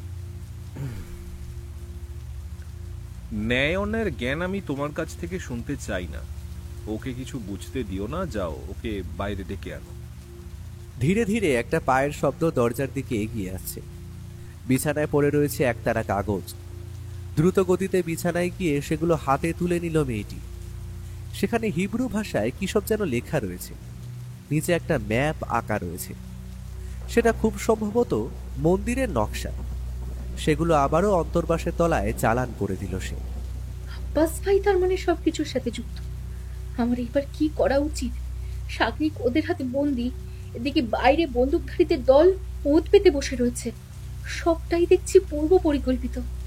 না, আমায় স্বাভাবিক থাকতে হবে, সবটা জানতে হবে। যদি আজ এরা মন্দিরের ভেতর যায় তাহলে আমাকেও নিয়ে যাবে। শাগনিক ছাড়া এই অভিযান তাদের একার পক্ষে সম্ভব নয়। তাকে তারা আনবেই। ম্যাডাম, ম্যাডাম দরজাটা খুলবেন? আমি আপনার জন্য খাবারের ব্যবস্থা করেছি। এই ফার্স্ট এড বক্সও নিয়ে এসেছি। বাইরে থেকে ভেসে এলো সেই ভৃত্যের গলা। এইবার কি করি? ঘরেও বিপদ, বাইরেও বিপদ। এক ছুটে জানলার কাছে গিয়ে নিজেকে যতটা সম্ভব আড়াল করে জানলার পর্দাটা সামান্য ফাঁক করল সে। তারা এখনো একই জায়গায় ঠায় বসে রয়েছে। খুব সম্ভবত অর্ডার পেলেই ফায়ারিং শুরু করবে বা তাকে তুলে নিয়ে যাবে। ম্যাডাম, ম্যাডাম শুনতে পাচ্ছেন? না, সারা না দিয়ে উপায়ও নেই। যদি মরতেই হয় তবে অন্তত কয়েকটাকে নিয়ে মরবো। চোয়াল শক্ত করে কথাগুলো বিড়বিড় করে বলতে বলতে মেয়েটি দরজার ছিটকিনি খুলে দিল। এত দেরি করছিলেন বলে চিন্তা হচ্ছিল। আপনি ঠিক আছেন তো? হ্যাঁ, আসলে স্নান সেরে একটু ঘুমিয়ে পড়েছিলাম। টান টান করে চাদর পাতা বিছানাটার দিকে এক ঝলক চেয়ে লোকটা মুচকি হেসে বলল, আপনি বেশ পরিপাটি করে ঘুমান দেখছি। আমি তো বিছানায় একবার শুতে চাদর ঘেঁটে যাই। মনে মনে প্রমাদ গুনল মেয়েটি। কোনো মতে আমতা আমতা করে বলল, হ্যাঁ, ওই আর কি, আমি আসছি, আপনি যান। জানালার পর্দাটা বাতাসে একবার দুলে উঠল। সেদিকে চেয়ে একটা গভীর দীর্ঘশ্বাস ছেড়ে মেয়েটি ধীর পায়ে বাইরে বেরিয়ে এলো।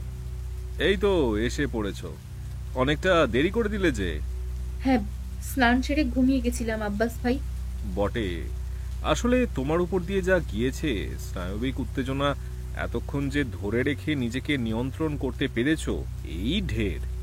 ডাইনিং টেবিলের ওপর পড়ে থাকা ফার্স্ট এইড বক্সটা খুলে খানিকটা ডেটল দিয়ে মাথার কাটা জায়গাটাতে ভালো করে লাগিয়ে দিল আব্বাস। এরপর জায়গাটাতে মুখ দিয়ে ফু দিতে দিতে বলল, তুমি নিশ্চিত শাগনিককে তুলে নিয়ে যাওয়ার আগে সে তোমায় কিছুই দিয়ে যায়নি? কথাটা শুনে চমকে উঠল মেয়েটি। না আব্বাস ভাই, কথাটা আমি আর আগেও আপনাকে জানিয়েছি। হ্যাঁ জানিয়েছো, কিন্তু আমি যে নিশ্চিত হতে পারছি না। আপনি কি আমায় অবিশ্বাস করছেন আব্বাস ভাই? না না, অবিশ্বাস করব কেন, জিজ্ঞেস করছি। দেখো, মোসাদের লোকেরা মোটেই সুবিধের নয়, সেটা তুমি খানিক আগে নিজের চোখেই দেখেছো। আসলে যদি শাগনিক তোমায় কিছু দিয়ে থাকে এবং সেটা তার কাছে না পায়, তাহলে ধরে নিতেই হয় যে তোমার সাথে সাথে আমরাও তাদের টার্গেটে রয়েছি। আমি তো আগেই বলেছি, সে আমায় কিছুই দিয়ে যায়নি, শুধু তোমাদের পরিকল্পনার সামান্য অংশটুকুই যা জানি। ফার্স্ট এইড বক্স থেকে একটা ব্যান্ড এড তুলে নিয়ে মেয়েটির কাটা জায়গায় লাগাতে লাগাতে আব্বাস বলে উঠল, দেখো, ওই মায়াবী সিন্দুক আমার ভীষণভাবে প্রয়োজন। একদিকে যেমন রাজা সলোমনের আদেশের সিন্দুক ধর্মীয় প্রতীক চিহ্ন বহন করে, তেমনি তাতে লুকোনো ধনসম্পদ দেশের মানুষের সম্পদ। সেগুলো না পেলে যে শত্রুপক্ষের হাতে চলে যাবে, এই মোসাদের লোকেদের হাতে চলে গেলে গোটা রাষ্ট্রের বিপদ। আমি কি বলতে চাইছি বুঝতে পারছো নিশ্চয়ই? পারছি, কিন্তু এতে আমারও যে কিছুই করার নেই। ফস করে একটা দীর্ঘশ্বাস ছাড়ল আব্বাস। হ্যাঁ, থাক, তোমায় আর এসব নিয়ে ভাবতে হবে না। এমনিতেও আজ রাতে আমরা দলবদ্ধভাবে ওই মন্দিরের ভেতরে ঢুকবো, দেখা যাক কি হয়। শাগনিককে কি আজ তারা সেখানেই নিয়ে আসবে? আশা করছি। আচ্ছা, শাগনিক এই আদেশের সিন্ধুকের ব্যাপারে আমায় খানিকটা জানিয়েছিল, কিন্তু একটা বিষয় আমি বুঝতে পারছি না আব্বাস ভাই। কোন ব্যাপার? বিষয়টা খানিকটা এলডোরাডোর মতো ঠেকছে না। এক প্রাচীন গাথাকে কেন্দ্র করে শুরু হয়েছে রক্তের খেলা। এই মন্দির তো শুনেছিলাম বহু আগেই ধ্বংস হয়ে মাটির তলায় মিশে গিয়েছিল। এটাই যে খনন কার্যের ফলে উঠে আসা সেই মন্দির, সেই বিষয়ে এত নিশ্চিত হচ্ছেন কি করে? কোনো প্রাকৃতিক দুর্যোগে কিংবা ধস নেমে ওই মন্দির মাটির গর্ভে তলিয়ে যায়নি। 587 খ্রিস্টপূর্বাব্দে রাজা নেবুচাদনেজারের নেতৃত্বে ব্যাবিলিয়ন সেনা ওই মন্দিরে আক্রমণ চালিয়েছিল। যদিও তারপর থেকেই ওই সিন্দুক নিখোঁজ। তারাও সেই সম্পদের খোঁজ পেয়েছিল কিনা হিব্রু বাইবেলে তেমন কোনো উল্লেখ নেই, তবে আমার ধারণা সেটি এখনো সেখানেই রয়েছে। সবচেয়ে বড় কথা, তৎকালীন সেই বহুল চর্চিত মন্দিরের নানান জায়গায় পরীক্ষা করে আমরা ধারালো অস্ত্রের আঘাতের চিহ্ন পেয়েছিলাম। মন্দিরে আক্রমণের ঘটনা নতুন নয় ঠিকই, তবে একটা চান্স নিতে ক্ষতি কি? এর কোনো উত্তর দিল না মেয়েটি। সবটাই বড্ড বিভ্রান্তিকর। বাইরে ওরা কারা, যারা তার কিংবা এই বাড়ির দিকে নজর রেখে চলেছে? কে ঠিক, কে ভুল? কি ভাবছো? আজ রাতে কটায় এই অভিযান শুরু করবেন? মধ্যরাতে, প্রস্তুত থেকো। তবে আমি আবারও বলবো, শাগনিক যদি তোমায় কিছু দিয়ে থাকে সেটা আমায় দাও, নইলে মোসাদের লোকেদের হাতে মরি আর নাই মরি। মন্দিরের গর্ভগৃহে ওই অন্ধকারাচ্ছন্ন পাতালে পথ হারাতে কতক্ষণ? ভেতরে কিন্তু অক্সিজেনের মাত্রা ভীষণ কম। মন্দিরের বেশিরভাগই মাটির তলায় চাপা পড়ে রয়েছে। আমাদের কাজ চলাকালীন শাগনিক নিজে ওই মন্দিরের ভেতর ঢুকেছিল। এটা তো আগে জানতাম না, তবে হ্যাঁ, ওর আঁকা ওই ম্যাপ। ঠোকার শব্দে খাবারের প্লেটটা ওই ভৃত্য হঠাৎ করে নামিয়ে রাখতেই কথাগুলো অসমাপ্ত রেখে মুখে কুল্লু পাটল মেয়েটি। হাতে আঁকা কি? ও কিছু না। আপনার কি মনে হয় কি হতে পারে? জানি না, তবে কিছু একটা দেওয়ার বা বলার জন্যই আজ তার জুডিয়ান পাহাড়ের ওই হ্রদের কাছে আসার কথা ছিল। সাথে অবশ্য তুমিও আসছো এমনটা জানতাম না, কিন্তু সেটা কি আমায় তো জানতে হবে। আফসোস, শাগনিকের রহস্য তার অন্তর্ধানের সাথে সাথে হারিয়ে গিয়েছে আব্বাস ভাই। তুমি নিশ্চিত? কোন ব্যাপারে? ওই রহস্য হারিয়ে যাওয়ার ব্যাপারে? মুচকি হাসল মেয়েটি। ছোট্ট পাথরের বাটিতে খুব সম্ভবত ভেড়ার মাংস রয়েছে, সাথে কয়েক টুকরো রুটি। এনিওয়ে, তুমি খেয়ে নিয়ে একটু বিশ্রাম নিও, রাতে অনেক পরিশ্রম রয়েছে। আপনি খাবেন না? আমার খিদে নেই। চেয়ার ঠেলে উঠে দাঁড়ালো আব্বাস। সেই ভৃত্য গোছের লোকটার সাথে মৃদু দৃষ্টি বিনিময় হলো তার। ধীরে ধীরে গটগট শব্দে বাইরে বেরিয়ে এলো। ম্যাডাম, আমি জানি শাগনিক স্যার আপনাকে ওই ম্যাপ দিয়ে গিয়েছে। কিসের ম্যাপ? আমায় দিয়ে গিয়েছে? কে বললো? আমি জানি, কারণ শাগনিক স্যার ওই ম্যাপ সাহেব মানে আমার মনিবের অনুপস্থিতিতে এই বাড়িতেই তৈরি করেছিলেন। আমি দেখেছি, আমি সবটা জানি। তুমি জানো? হ্যাঁ ম্যাডাম, আমি জানি। শুধু এটাই বলার যে যদি থেকেও থাকেও বা সাহেবকে দেবেন না। কিন্তু কেন? তার মানে ওটা আপনার কাছেই রয়েছে। তুমি কি করে জানলে? না থাকলে আপনি কেন দেবেন না সেই প্রশ্ন করতেন না। রুটির টুকরোটা মুখে চালান করতে করতেও থমকে গেল মেয়েটি। এক রাতে সাহেব যখন সাইডে ছিলেন, শাগনিক স্যার শরীর খারাপের বাহানা বানিয়ে এই ফার্ম হাউসে বিশ্রামের জন্য আসেন। জায়গাটা তার পরিচিত, আগেও এসেছিলেন আপনার জেরুজালেমে আসার আগে। ওই দিন সকালে তিনি তো মন্দিরের ভেতর ঢুকেছিলেন, তবে এটা ঠিক বেরিয়ে আসার পর তিনি অসুস্থ বোধ করেন। তাই সাহেব তাকে এই বাড়িতে সেলিমকে দিয়ে ডেকে পাঠান। তবে শাগনিকের উদ্দেশ্য ছিল আলাদা। তিনি গোটা রাত জেগে ওই ম্যাপ বানিয়েছিলেন। তাহলে তার পরের দিনই সেটা আব্বাসকে দিল না কেন? তা তো বলতে পারবো না, তবে আজ সাহেবকে উনি ডেকে পাঠিয়েছিলেন। সেটা ওই ম্যাপ দিতে নাকি অন্য কারণে তা জানি না। আমিও জানি না। সংক্ষেপে উত্তর দিয়ে মেয়েটি আবারও খাবারের দিকে মনোসংযোগ করল। ঠিক আছে, আপনি খান, আমি বরং গিয়ে দেখি সাহেব আবার এই ঝড় জলে কোথায় বেরোল। লোকটা বেরিয়ে যেতেই মেয়েটি তড়াক করে উঠে দাঁড়ালো। খাবারগুলো তুলে নিয়ে রান্নাঘরের ডাস্টবিনে ফেলে দিতেই যাবে, ঠিক সেই মুহূর্তে জানলার কাছে একটা ম্যাও শব্দ শুনে ঘুরে চাইল। একটা কালো মিশমিশে বেড়াল। কি যেন ভেবে মাংসের বাটিটা তার দিকে বাড়িয়ে দিতেই বিড়ালটা বাটির সামনে থাবা গেড়ে বসে জিভ দিয়ে চুকচুক করে খেতে লাগল। বেশ খানিকটা সময় সেই দৃশ্য মেয়েটি তাড়িয়ে তাড়িয়ে উপভোগ করল। এরপর রুটিগুলো ডাস্টবিনে ফেলে দিয়ে খালি বাটিটা নিয়ে আবারও টেবিলের ওপর রেখে চেয়ারে বসে পড়ল। লোকটা ফিরে আসছে।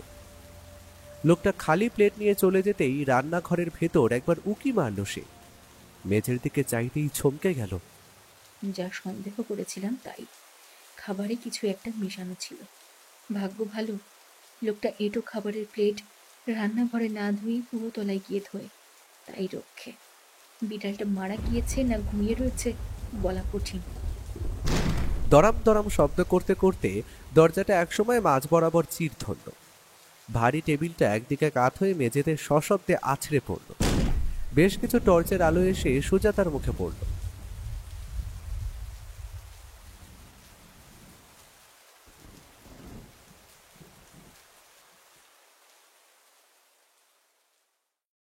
মেয়েটা অজ্ঞান হয়ে গিয়েছে। আপনি আমার এই ভারী টেবিলটা সরাতে একটু সাহায্য করুন। অজিতেশ, অমরজিৎ, মানে তো এই অধম না। আপনারা হয়তো ভাবছেন আমি আরও হঠাৎ গল্পের মাঝে অনাহুত অতিথির মতো কিভাবে হাজির হলাম, তাই তো? আরে দাঁড়ান মশাই দাঁড়ান, এত তাড়াহুড়ো করলে হয়? সেই গল্প শোনাবো, তবে এখানে নয়, অন্য এক জায়গায়। তার আগে হা করে দেখছেন কি? একটু হাত লাগান। টেবিলটা উফ বড্ড ভারী যে। প্রচণ্ড শব্দে শতাব্দীর পুরনো ঘুণ ধরা কাঠের দরজাটা সরতে টেবিলটাকে একদিকে কাত করে একে একে আমি, অজিতেশ, সাথে লালবাজার থানার বড়বাবু বিধু ঘোষাল একে একে ঘরে এসে ঢুকলাম। মেয়েটি ধীরে ধীরে মেঝে আঁকড়ে ধরে উঠে বসেছে। শূন্য দৃষ্টি মেলে আমাদের দিকে ড্যাব ড্যাব করে চেয়ে রয়েছে। পাশে পড়ে রয়েছে একটা কালো চশমা এবং ওয়াকিং স্টিক। মেয়েটি চারিদিকে উন্মাদের মতো চোখ ঘোরাতে ঘোরাতে বলে চলেছে এক অদ্ভুত ভাষা, যার পাঠোদ্ধার করা অন্তত আমার মতো সাহিত্যিক মানুষের পক্ষে মোটেই সম্ভব নয়। সে বলে চলেছে, লেডগ আনা যেন কানকে ডিলা আজর লাচেম। ও মশাই, এ আবার কোন ভাষা? জাপানি টাপানি নাকি? অজিতেশের দিকে চেয়ে প্রশ্ন করলেন বিধুবাবু। বুঝতে পারছি না স্যার, খানিক আগেই তো থানায় ফোন করে দিব্যি বাংলায় কথা বলছিলেন। পাশে দাঁড়িয়ে থাকা উর্দিধারী বালিগঞ্জ ফাঁড়ির সাব ইন্সপেক্টর অনুভব মুখার্জির মুখের দিকে চেয়ে ও বলে উঠল, আমি জানি এটা কোন ভাষা, আমি চেষ্টা করতে পারি। ধীরে ধীরে ও তার দিকে এগিয়ে গেল। মেঝের দিকে ঝুঁকে মেয়েটির দিকে হাত বাড়িয়ে বলল, ইন লচমা। লেডগ আনা যেন কানকে ডিলা আজর লাচেম। আমি হাঁ করে চেয়ে রইলাম। ও বলে কি? তবে কাজ হলো। মেয়েটা উঠে দাঁড়ালো না, কারো সাহায্য ছাড়াই সে উঠে দাঁড়ালো। ধীরে ধীরে ওর দিকে এগিয়ে এলো। কে আমি? স্পষ্ট বাংলায় জিজ্ঞেস করলো সে। ও মুচকি হেসে বলল, সুজাতা, সুজাতা মিত্র, বাংলার কিকবক্সিংয়ে গোল্ড মেডেলিস্ট। আরে এসব কি হচ্ছে, আমায় কেউ বলবে?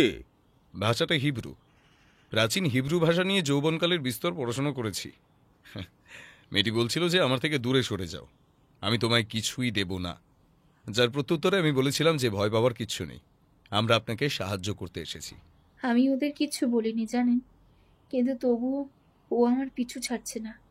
আমার সাগনিককে আমার কাছে ফিরিয়ে দিন প্লিজ। তার জন্যই তো এসেছি। আমায় সবটা খুলে বলুন, আপনার উপর কারা আক্রমণ করেছিল? ওর দিকে একজোড়া খয়েরি চোখের মণি স্থির দৃষ্টিতে চেয়ে রইল। সে কিছু একটা যেন বলতে চাইছে, কিন্তু পারছে না। ঠিক সেই মুহূর্তে ডগ স্কোয়াডের একটি কুকুর ঘেউ ঘেউ শব্দ করতে করতে ঘরের ভেতর ঢুকতেই মেয়েটি ওর দিকে চেয়ে বলল, আব্বাস ভাইয়ের কুকুর। ও বড়ই সাংঘাতিক। ওই দিন পালাতে গেছিলাম জানেন, বাইরে তখন মোসাদের লোকজন বন্দুক তাক করে রয়েছে। আমি পারিনি। ওই কুকুর ঠিক আমার গন্ধ শুকে আমার অবস্থান চিনিয়ে দিয়েছিল। স্টিফি, ওই তো স্টিফি। তারপর ওরা আমাকে টানতে টানতে নিয়ে গেল। ভেতরে বড্ড অন্ধকার, আমার শ্বাস নিতে প্রচণ্ড কষ্ট হচ্ছে। ওই আব্বাস একটা শয়তান। ও আমায় জেরুজালেম থেকে ভারতে কিছুতেই পৌঁছাতে দেবে না। বাঁচাও, আমাকে বাঁচাও। কথাগুলো উন্মাদের মতো বলতে বলতে ধপ করে ওর গায়ের উপর পড়েই জ্ঞান হারিয়ে আবারও লুটিয়ে পড়ল। আদেশের সিন্ধুক, মাসিহা জন্ম নিয়েছে। দাউদের পুত্র মাসিহা। ওর জন্মলাভ ঘটেছে। আমি জানি ওরা আবার আসবে, আমায় টেনে নিয়ে চলে যাবে, কাউকে দেবে না। আমি জানি সেই রাস্তা কোথায় গিয়ে শেষ হচ্ছে। আমি কাউকে কিচ্ছু বলবো না, কিচ্ছু না। বিছানায় শুয়ে ঘুমন্ত অবস্থায় বিড়বিড় করে কথাগুলো বলে চলেছেন সুজাতা দেবী। বিষয়টা খুবই রহস্যজনক, কিন্তু আমি তো এইটা বুঝতে পারছি না, এই দুটো বিচ্ছিন্ন ঘটনার মধ্যে মিসিং লিঙ্কটা ঠিক কোথায়? ভাইয়া, স্মৃতিভ্রংশ কিংবা জাতিস্বরবাদিতা কোনোটাই কিন্তু মানসিক ব্যাধি নয়। আমরা আজ সকালে থানায় এক অন্য কারণে গিয়েছিলাম। তুমি তো জানোই, সকালে ডাকযোগে একটা চিঠি এসেছিল। আমাদের ভারতবর্ষ থেকে সমাপন অধিকারী নামের এক প্রত্নতাত্ত্বিক কয়েক মাস আগে ইসরায়েল গিয়েছিল। কি একটা প্রাচীন মন্দিরে ধ্বংসাবশেষ পাওয়া গিয়েছে, সেসব পরীক্ষা নিরীক্ষা করতে ইসরায়েল সরকার তাকে তলব করেছিল। বিষয়টা সেটা নয়। এরপর পরীক্ষা নিরীক্ষা করার পর ওই প্রাচীন মন্দিরের গর্ভগৃহে দুটো লাশ উদ্ধার করা হয়েছে, যাদের পোশাকের ভেতর যে পরিচয়পত্র পাওয়া গিয়েছে তার থেকে স্পষ্ট প্রমাণিত হয় যে তারা ভারতীয়। সালটা 1868। ভারতবর্ষ থেকে সাগনিক নামের একজন প্রত্নতত্ত্ববিদ তার হবু স্ত্রীকে নিয়ে ইসরায়েলের জেরুজালেমে গিয়ে আর ফিরে আসেনি। তাদের সঙ্গে কি ঘটেছে কেউ জানে না। বর্তমান সময়কাল 1908। 1868 থেকে 1908 এক দীর্ঘ সময়কাল। রাজনৈতিক মহল বদলেছে, ইংরেজ শাসন দুর্বল হয়ে এসেছে। কানাঘুষো শোনা যাচ্ছে যে তারা ভয় পেয়েছে। কংগ্রেস আর ফরওয়ার্ড ব্লক উঠে পড়ে লেগেছে, যে কোনো মুহূর্তে যুদ্ধ ঘোষণা হতে পারে। এমতাবস্থায় সুজাতা মিত্র, মানে আমাদের আজকের এই ভদ্র মহিলা, বেশ কয়েক বছর আগে আন্তর্জাতিক কিক বক্সিং প্রতিযোগিতায় শেষ রাউন্ডে খেলার সময় ভীষণভাবে আক্রমণাত্মক হয়ে ওঠে।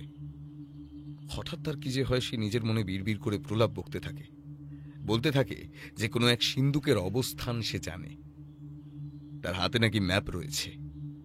বিষয়টি নিয়ে খবরের কাগজগুলো বেশ মাতামাতি করেছিল। মেয়েটি শাগনিকবাবুর নামও বলেছিলেন, যার সঙ্গে ওনার দূর দূর অবধি কোনো সম্পর্ক আদৌ নেই। প্রতিপক্ষ তাকে দুর্বল হতে দেখে তার বাম পায়ে আঘাত করে মাটিতে ফেলে দেয় এবং সজোরে তার মাথা লক্ষ্য করে লাথি কষাতেই মস্তিষ্কের সেন্ট্রাল নার্ভাস সিস্টেম ব্রেকডাউন হয়ে কার্যত তিনি অকাল অন্ধত্বের শিকার হয়ে পড়েন। তিনি দৃষ্টিশক্তি হারান। মাঝে মধ্যে বর্তমান সময়কালে তার নিজের অস্তিত্ব সংকটের মধ্যেও পড়ে। অদ্ভুতভাবে তার এই সকল বক্তব্যের সঙ্গে 1868 সালের ওই দম্পতির হারিয়ে যাওয়ার একটা যোগসূত্র পাওয়া যায় এবং তারপর থেকেই তার উপর একের পর এক আঘাত আসতে থাকে। এর আগেও তিনি বালিগঞ্জ ফাঁড়িতে অভিযোগ দায়ের করেছিলেন, কেউ নাকি তাকে অনুসরণ করে কিংবা কেউ তাকে মারতে চায়। রাত দুপুরে বাড়ির ল্যান্ডফোন বেজে ওঠে, কেউ তাকে ম্যাপ জাতীয় কিছু একটার জন্য চাপ দিতে থাকে। সবটাই কি কাকতালীয়? এদিকে আজ সকালে যে চিঠি এসেছিল, তুমি খেয়াল করেছিলে কিনা জানি না, তাতে কিন্তু ব্রিটিশ গভর্নমেন্টের শিল মোহর দেওয়া ছিল। তাতে কি লেখা ছিল জানো? কি লেখা ছিল? ব্রিটিশ হাই কমিশনার স্বয়ং আমার কাছে এই কেসের সমাধান সূত্র চেয়েছেন। এর আগে ভারত থেকে ব্রিটিশ শাসকের দলের একটা ইসরায়েলে শাগনিকের খোঁজে গিয়েছিল, তবে তারা কোনো সমাধান সূত্র না পেয়ে হতাশ হয়ে ফিরে এসেছিল। কিন্তু একটা বিষয়, শাগনিকবাবুর সহকর্মী আব্বাস জানিয়েছিলেন যে তিনি নাকি তার স্ত্রীকে নিয়ে রাতের অন্ধকারে খুব সম্ভবত মন্দিরের ভেতরে ঢোকার চেষ্টা করেছিলেন, কারণ সেই সময়কার কর্মরত বেশ কিছু শ্রমিক নাকি তাদের রাতের বেলা ওই মন্দিরের আশেপাশে একজোড়া ছায়া শরীরকে ঘোরাফেরা করতে দেখেছিল। ব্যাস, ওই শেষবার। তারপর তারা যেন বাতাসে মিলিয়ে গিয়েছিল। এরপর সেই ঘটনা সম্পর্কিত বেশ কিছু কথা আধুনিক প্রজন্মের এই সুজাতার মুখ থেকে জানা যায়। কিন্তু অবাক করা বিষয়, সুজাতার সঙ্গে শাগনিকের কোনো সম্পর্ক নেই। তাছাড়া সে নিজেও বাংলা ছেড়ে ভারতের বাইরে কখনো যায়নি। আচ্ছা, ওই চিঠির বক্তব্য আমার কাছে কিন্তু এখনো স্পষ্ট হলো না, যেই কারণে আমি, তুমি আর বৌঠান সাত সকালে থানায় ছুটলাম। গোটা বিষয়টা কিন্তু আমার কাছে এখনো স্পষ্ট নয়। বিষয়টা হাইলি কনফিডেন্সিয়াল, আশা করি সেটা বুঝতেই পেরেছ। আমাদের 1868 সালের মিসিং পার্সনের তদন্ত করতে হবে।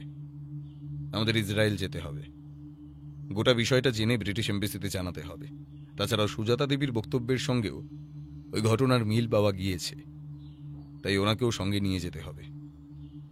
এসব বিষয়ে কথা বলতেই থানায় গিয়েছিলাম। তাছাড়া পাসপোর্টও রিনিউ করতে হতো। সত্যবতীও জেরুজালেম যাবে বলে বায়না করছিল, তাই তাকেও নিয়ে গেলাম। তারপর ওই ফোন কল, আমাদের ঠিকানা ধরে সুজাতা দেবীর অ্যাপার্টমেন্ট যাওয়া, দরজা ভেঙে তাকে উদ্ধার করা, সবটাই তুমি চাক্ষুষ করলে। কিন্তু একটা বিষয়, উনি এর আগে বহুবার হুমকির কল পেয়েছেন। আজ সরাসরি তার উপর আঘাত হানা হলো কেন? তার কাছে ঠিক কি রয়েছে? আমাদের গোটা বিষয়টা জানতেই হবে। পুরোটাই কি মস্তিষ্ক প্রসূত কল্পনা? এমনটা মনে হওয়ার কি সত্যিই কোনো কারণ নেই? যখন রটনা রটে তার কিছু তো অবশ্যই ঘটে বন্ধু। বাকিটা সময়ের পরিহাস নাকি পূর্ব পরিকল্পিত কর্মসূচির এক অনন্য অধ্যায়, সেটা। শাগনিক, তুমি পালাও, নইলে ওরা তোমায় শেষ করে ফেলবে, বাঁচতে দেবে না। ওই সিন্ধুকের খোঁজ না পেলে ওরা আমাকেও ছাড়বে না। অন্তত তুমি তো বাঁচো। হ্যাঁ, তুমি বাঁচো। পালাও শাগনিক, পালাও। আমাদের কথার মাঝে বিড়বিড় করে ঘুমের ঘোরে কথাগুলো বলল সুজাতা। সবটাই কি শুধুই কল্পনা? এখনো কি সেটাই মনে হচ্ছে? শাগনিকবাবু এবং তার স্ত্রীর নিরুদ্দেশের ঘটনা তো আগেই খবরের কাগজে বেরিয়েছিল। সেটা পরে যদি সুজাতা নিজেই মনের মধ্যে কোনো কাল্পনিক প্রেক্ষাপট সাজিয়ে নিজেকেই তার চরিত্রে রূপদান করে থাকে, তাহলে কিছুই বলার নেই।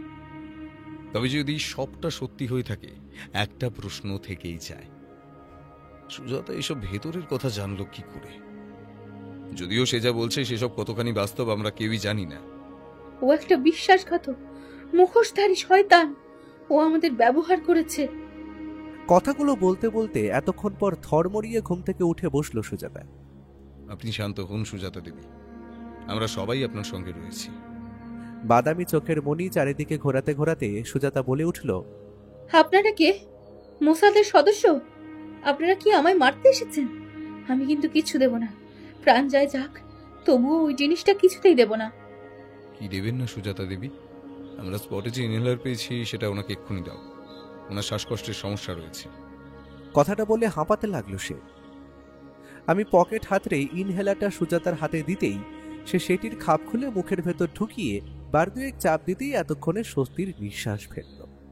সুজাতা দেবী, আমরা আপনার হিতৈষী বন্ধু, শত্রু নই মোটে। আজ আপনি থানায় কল করে জানিয়েছিলেন যে কেউ আপনার উপর আক্রমণ করেছিল। আমি একজন সত্যান্বেষী বা গোয়েন্দা, যেটা বলবেন।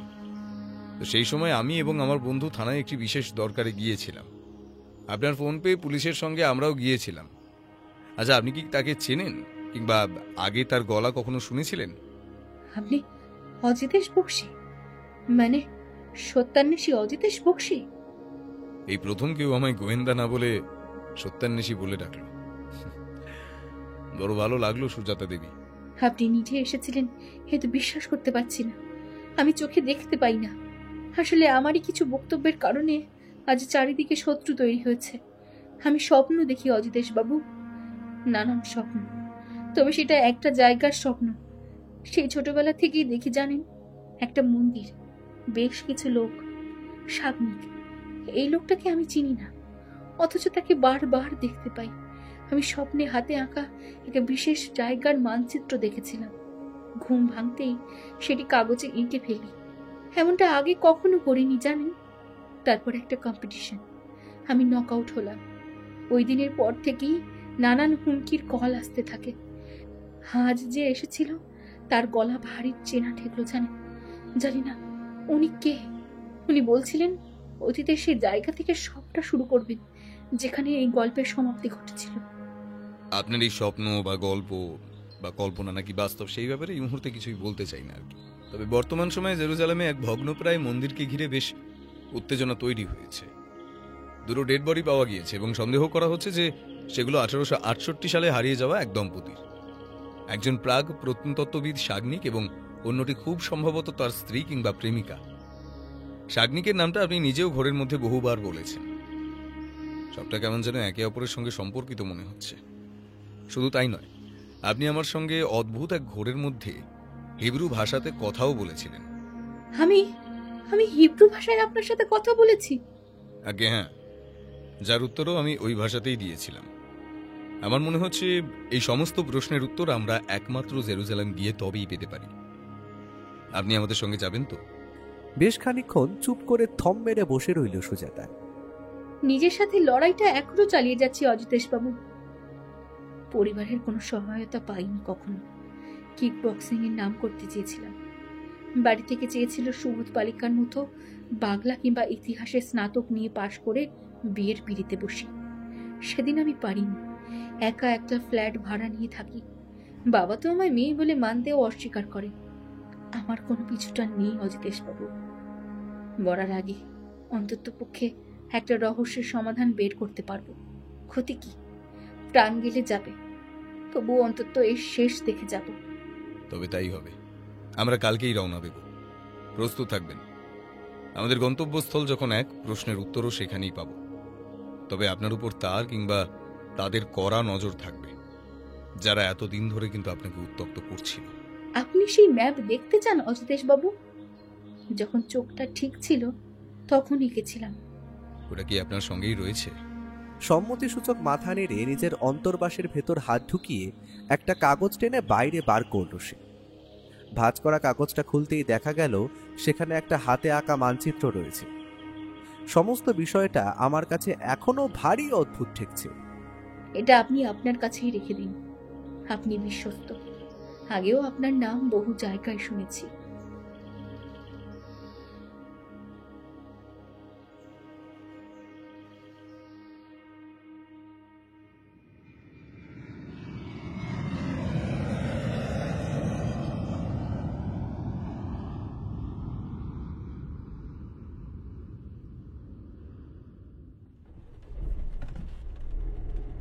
ঘন ঘন ঘড়ির দিকে তাকাতে তাকাতে কখন যেন চোখ দুটো আপনা থেকেই বুঝে এসেছিল জানি না।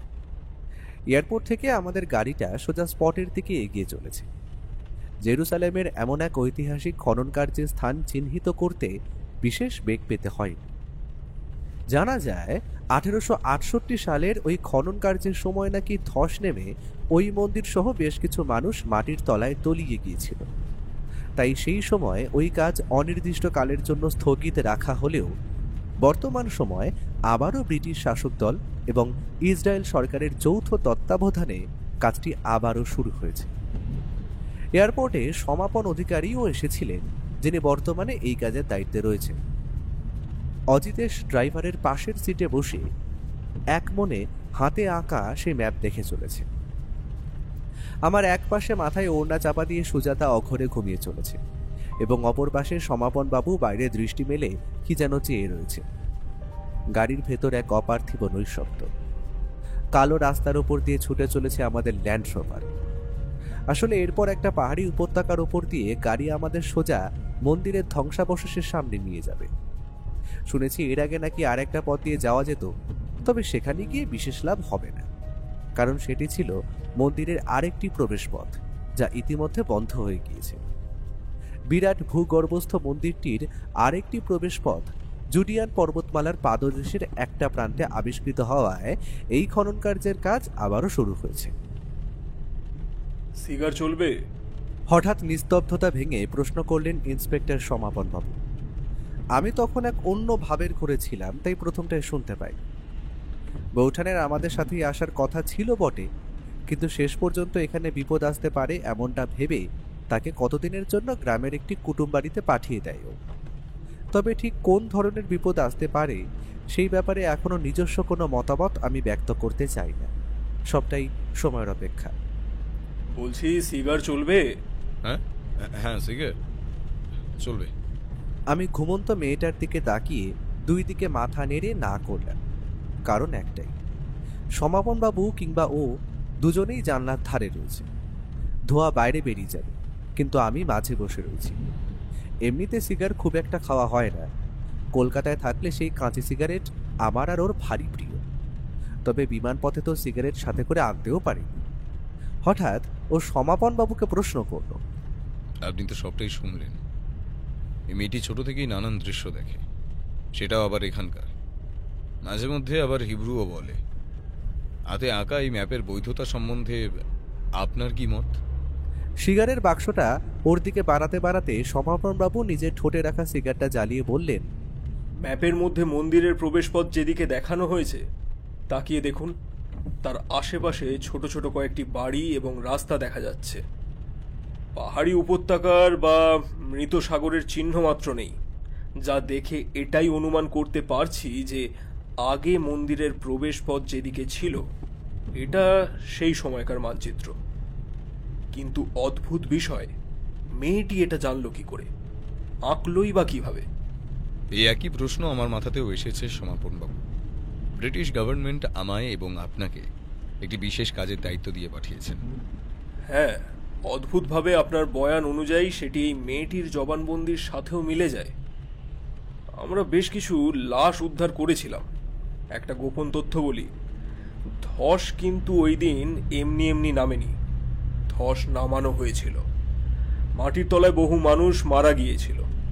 এত বছরের পুরনো কঙ্কালগুলোর মধ্যে থেকে আমি সাগনিক বাবুর পকেট থেকে পরিচয়পত্র পেয়ে ওনার নামটা জানতে পেরেছিলাম মাত্র। যদিও পোস্টমর্টেম রিপোর্ট অন্য কথা বলছে। ওনার সাথে এক মহিলা কঙ্কালও উদ্ধার করা হয়েছিল। আচ্ছা, সাগনিক বাবুর সেই মহিলা সঙ্গিনীর নামটা কি ছিল বলতে পারবেন?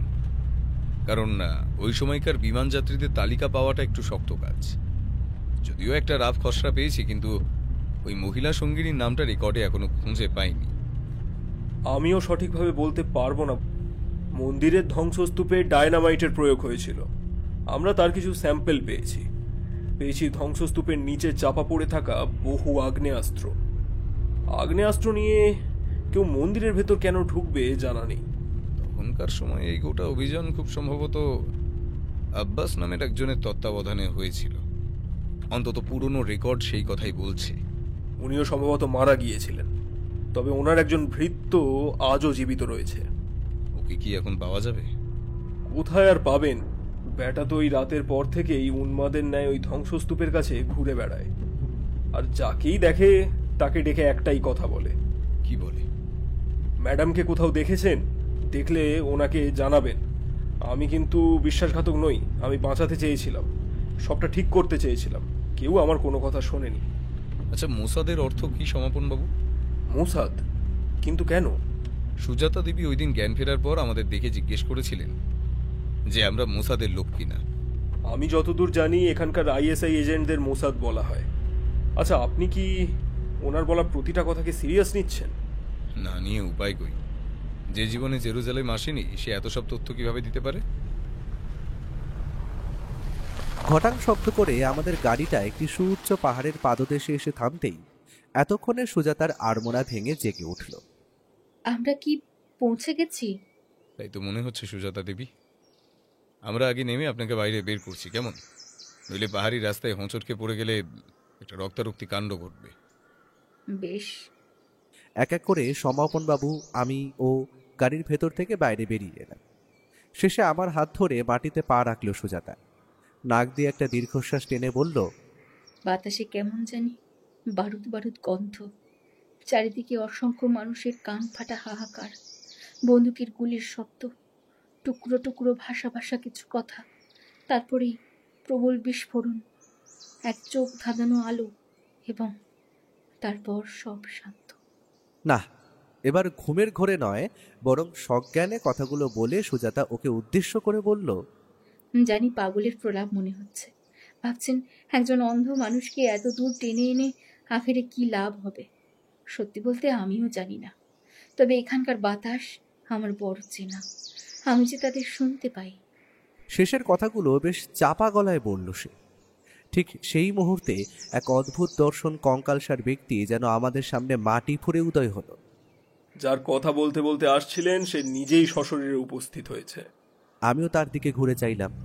একটা লোক, বয়স প্রায় 90 ছুঁই ছুঁই, বার্ধক্যের ভারে গোটা শরীর মরা গাছের মতো নুইয়ে পড়েছে যেন। কাছাকাছি কোথাও একটা মসজিদের মাইকে ফজরের নামাজ শোনা গেল। লোকটা ধীরে ধীরে এগিয়ে আসতে লাগলো। ম্যাডাম, ম্যাডাম আপনি? আমি জানতাম আপনি আসবেন, আমি তো বাঁচাতে চেয়েছিলাম। আপনি ওই দিন কেন জানলা দিয়ে বাইরে বেরিয়ে এলেন? সেই তো ধরা পড়লেন। এই এই বুড়ো, তুই কাকে কি বলছিস? তুই ওনাকে চিনিস? প্রশ্ন করলো সমাপন। চিনি তো। সবাই মুড়ে গেল।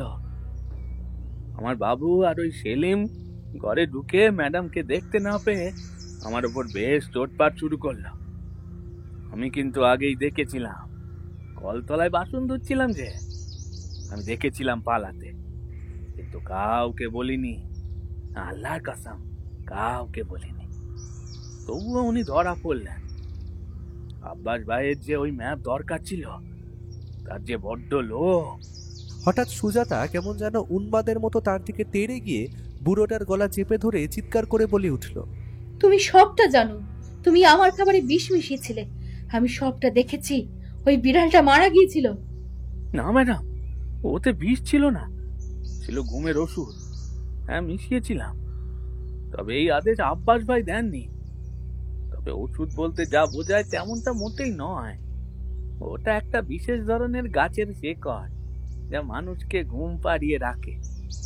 আচ্ছন্ন অবস্থায় আপনাকে ওরা সহজে ব্যবহার করতে পারত না, তাদের অপেক্ষা করতে হতো। আমরা সময় পেয়ে যেতাম এবং আপনাকে পালাতে সাহায্য করতে পারতাম। কিছুক্ষণ থাকলে দেখতে পেতেন ওই বিড়ালটা জেগে উঠেছে, যাকে আপনি ঘরের ভেতর রেখে দিয়ে গিয়েছিলেন ম্যাডাম। হঠাৎ শান্ত হয়ে গেল সুজাতা। লোকটার গলা ছেড়ে দিল। কেমন যেন এক ঘোর লাগা গলায় ধীরে ধীরে মন্দিরের ধ্বংসস্তূপের দিকে এগিয়ে চলল। না, সে দেখতে পাচ্ছে না, কিন্তু মাঝে মধ্যেই থেমে গিয়ে বাতাসে নাক টেনে কি যেন শুকে নিচ্ছে। মাটিতে হাত রেখে রুক্ষ পাথরে ছুঁয়ে কি যেন খুঁজতে চাইছে। আমি এগোতে গেলে ও বাধা দিল। শুধু অনুসরণ করতে থাকো, কোনো কথা বলো না। শুধু এটা জানো, বিপদ যা আসার 40 বছর আগে এসেছিল। মানে? বিপদ তো এখনো রয়েছে। নেই, সময় বদলেছে। ইসরায়েলে এখন প্রতিরক্ষা বাহিনীরা চারিদিক থেকে সুরক্ষা প্রদান দিয়ে চলেছে। আসার পথে দেখোনি, খানিক দূর পরপর একটি করে আর্মি পোস্ট, যেখানে চেকিং চলে। 40 বছর আগেকার সময় সুরক্ষা এতটা শক্তিশালী ছিল না। কিন্তু ওর উপর তো হামলা হয়েছিল, এবারেও তো হতে পারে। যদি বলি ও নিজের পূর্বজন্মের অতীতের সঙ্গে লড়াই করছিল। আমি তো তোমার কথার মাথা মুন্ডু কিছুই বুঝতে পারছি না। আমার এই কথার কোনো উত্তর না দিয়ে ও সমাপনকে উদ্দেশ্য করে বলল, আমরা এক্ষুনি মন্দিরের ভেতরে নামবো। সমস্যা হবে না, ছোট একটা লিফট করেছি, ডায়নামো চলছে, ভেতরে আমাদের লোকও রয়েছে। বেশ, চলুন তবে। সুজাতা মন্দিরের সামনে দাঁড়িয়ে বেশ খানিকটা সময় কি যেন ভেবে নিয়ে মন্দিরের ভেতরে প্রবেশ করল। আমরাও তাকে অনুসরণ করলাম। ঘটাং ঘটাং শব্দ করতে করতে লিফটটা মাটির বেশ গভীরে এসে থামতেই একে একে আমরা নিচে নামলাম। এখানে শ্বাস নিতে বেশ কষ্ট হচ্ছে। খাঁচকাটা পাথরের সাথে সাথে নানান ছোট বড় স্তম্ভ চোখে পড়ছে। জায়গাটা বড্ড স্যাঁতস্যাঁতে। পায়ের তলার মাটি বেশ নরম, পা দিলেই ডেবে যাচ্ছে। সাইকোমেট্রি নাম শুনেছো ভাইয়া? কই না তো, সেটা আবার কি? কোনো মানসিক ব্যাধি? ঠিক ব্যাধি নয়, বলতে পারো শক্তি। এক অতি প্রাকৃতিক শক্তি যা মস্তিষ্কের এক বিশেষ অংশকে সক্রিয় করে রাখে। জন্মান্তর কিংবা ধরো ট্রান্সমিগ্রেশন, এই গোটা পদ্ধতিটি বড্ড খটোমটো। আধুনিক বিজ্ঞান একে বিশ্বাস না করলেও বিষয়টি যে অস্তিত্বহীন এমনটা মোটেই নয়। সুজাতা দেবী আগের জন্মে কে ছিলেন জানি না, ওই বৃদ্ধ ভিক্ষুক তাকে চিনতে পেরেছে। খুব সম্ভবত পাস্ট লাইফে সে শাগনিকবাবুর স্ত্রী ছিলেন, কিংবা প্রেমিকা অথবা বান্ধবী। সম্পর্ক যেমনই হোক, এই জন্মে উনি আগের জন্মের স্মৃতি বহন করছেন। শুধু তাই নয়, সাইকোমেট্রি শব্দের অর্থ মনোবিদ্যা বা মনোবিজ্ঞান বিষয়ক পরিমাপ। মূলত সাইকোমেট্রি হল মন ও মানসিক প্রক্রিয়াগুলোর পরিমাপ করার জন্য ব্যবহৃত তত্ত্ব এবং ওই কৌশলগুলির একটি ক্ষেত্র। উনি অন্ধ, কিন্তু চেনা বস্তুর স্পর্শ পেলেও ওনার পুরনো স্মৃতি মনে পড়বে। উনি এমন বহু অদ্ভুত বিষয় দেখতে পান যা হয়তো বহু কাল আগে ঘটে গিয়েছে, কিন্তু বর্তমান সময়ের সঙ্গে সেই ঘটনার আদৌ কোনো যোগসূত্র নেই। সুজাতা ওই বৃদ্ধাকে দেখতে পাননি, কিন্তু তার স্পর্শ পাওয়া মাত্র এমন অনেক ঘটনা বলে দিলেন যা হয়তো 40 বছর আগে ঘটে গিয়েছে। শুধু তাই নয়, ওই দিন সকালে ওনার উপর কেউ আক্রমণ আদৌ করেননি। মানে? অবাক হয়ে প্রশ্ন করলাম আমি। মানেটা খুব সোজা। ওনার চোখে সেই সময় অতীতের দৃশ্য ভেসে উঠেছিল। হয়তো অতীতের বা পূর্বজন্মের কোনো আবছায়া অবয়বকে নিজের শত্রু বলে মেনে নিয়েছিলেন। তিনি নিজেই নিজেকে আঘাত করেছিলেন। ঘরের ভেতর আমি স্ক্রুড্রাইভার খুঁজে পেয়েছিলাম। তিনি সেটি দিয়ে দরজার জায়গায় জায়গায় ফুটো করেছিলেন। দরজাটা ভারী টেবিল টেনে বন্ধ করেছিলেন। আমি ডগ স্কোয়াডকে খবর দিয়ে যে স্নিফার ডগ আনিয়েছিলাম, সে গন্ধ শুঁকে কোনো দ্বিতীয় ব্যক্তির চিহ্নটুকু খুঁজে পাইনি। তার মতে গুলিবর্ষণ হয়েছিল, অথচ গুলির কোনো হদিশ ভেতরে ঢুকে পায়নি। বরং ওই স্ক্রু ড্রাইভার দিয়ে যেটুকু গর্তের সৃষ্টি করা সম্ভব তার পরিধি পরিমাপ করে সবটা বুঝতে পেরেছি। ওনাকে কেউ অনুসরণ করছে কিংবা থ্রেট কল আসছে, সবটাই ওনার কল্পনাপ্রসূত বা আগে ঘটে গিয়েছে। সবটাই অতীতের ছায়া মাত্র, বাস্তবের সঙ্গে তার কোনো মিল নেই। ওই বৃদ্ধ বলেছিলেন যে 40 বছর আগেকার তার চেনা সেই ম্যাডামকে তার মালিকের পোষা কুকুর তার গুপ্ত স্থানে নিয়ে গিয়ে চিনিয়ে দিয়েছিল। কথাগুলো আমি আরো অবশ্য বেশ চাপা গলাতেই বলছিলাম। আব্বাস ভাই আমাদের এখানেই ডেকেছিলেন, তার মানে ওনার আগাম পরিকল্পনা ছিল, এটা স্পষ্ট। একটা সরু লম্বা গর্ত মাটির আরো গভীরে নেমে গিয়েছে।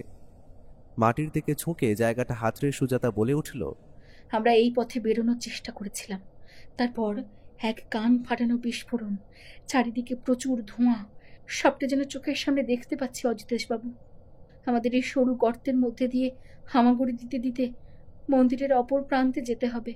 পারবেন তো? এটা ভীষণ বিপজ্জনক, এতে কিন্তু প্রাণ সংশয় হতে পারে। পাশ থেকে বলে উঠলেন সমাপন বাবু, একবার মারা গিয়েছি, এখনো মরতে মরতে বেঁচে রয়েছি। এর চেয়ে তো একেবারে মরা ভালো। অন্তত আমার প্রশ্নের জবাবগুলো তো পাবো।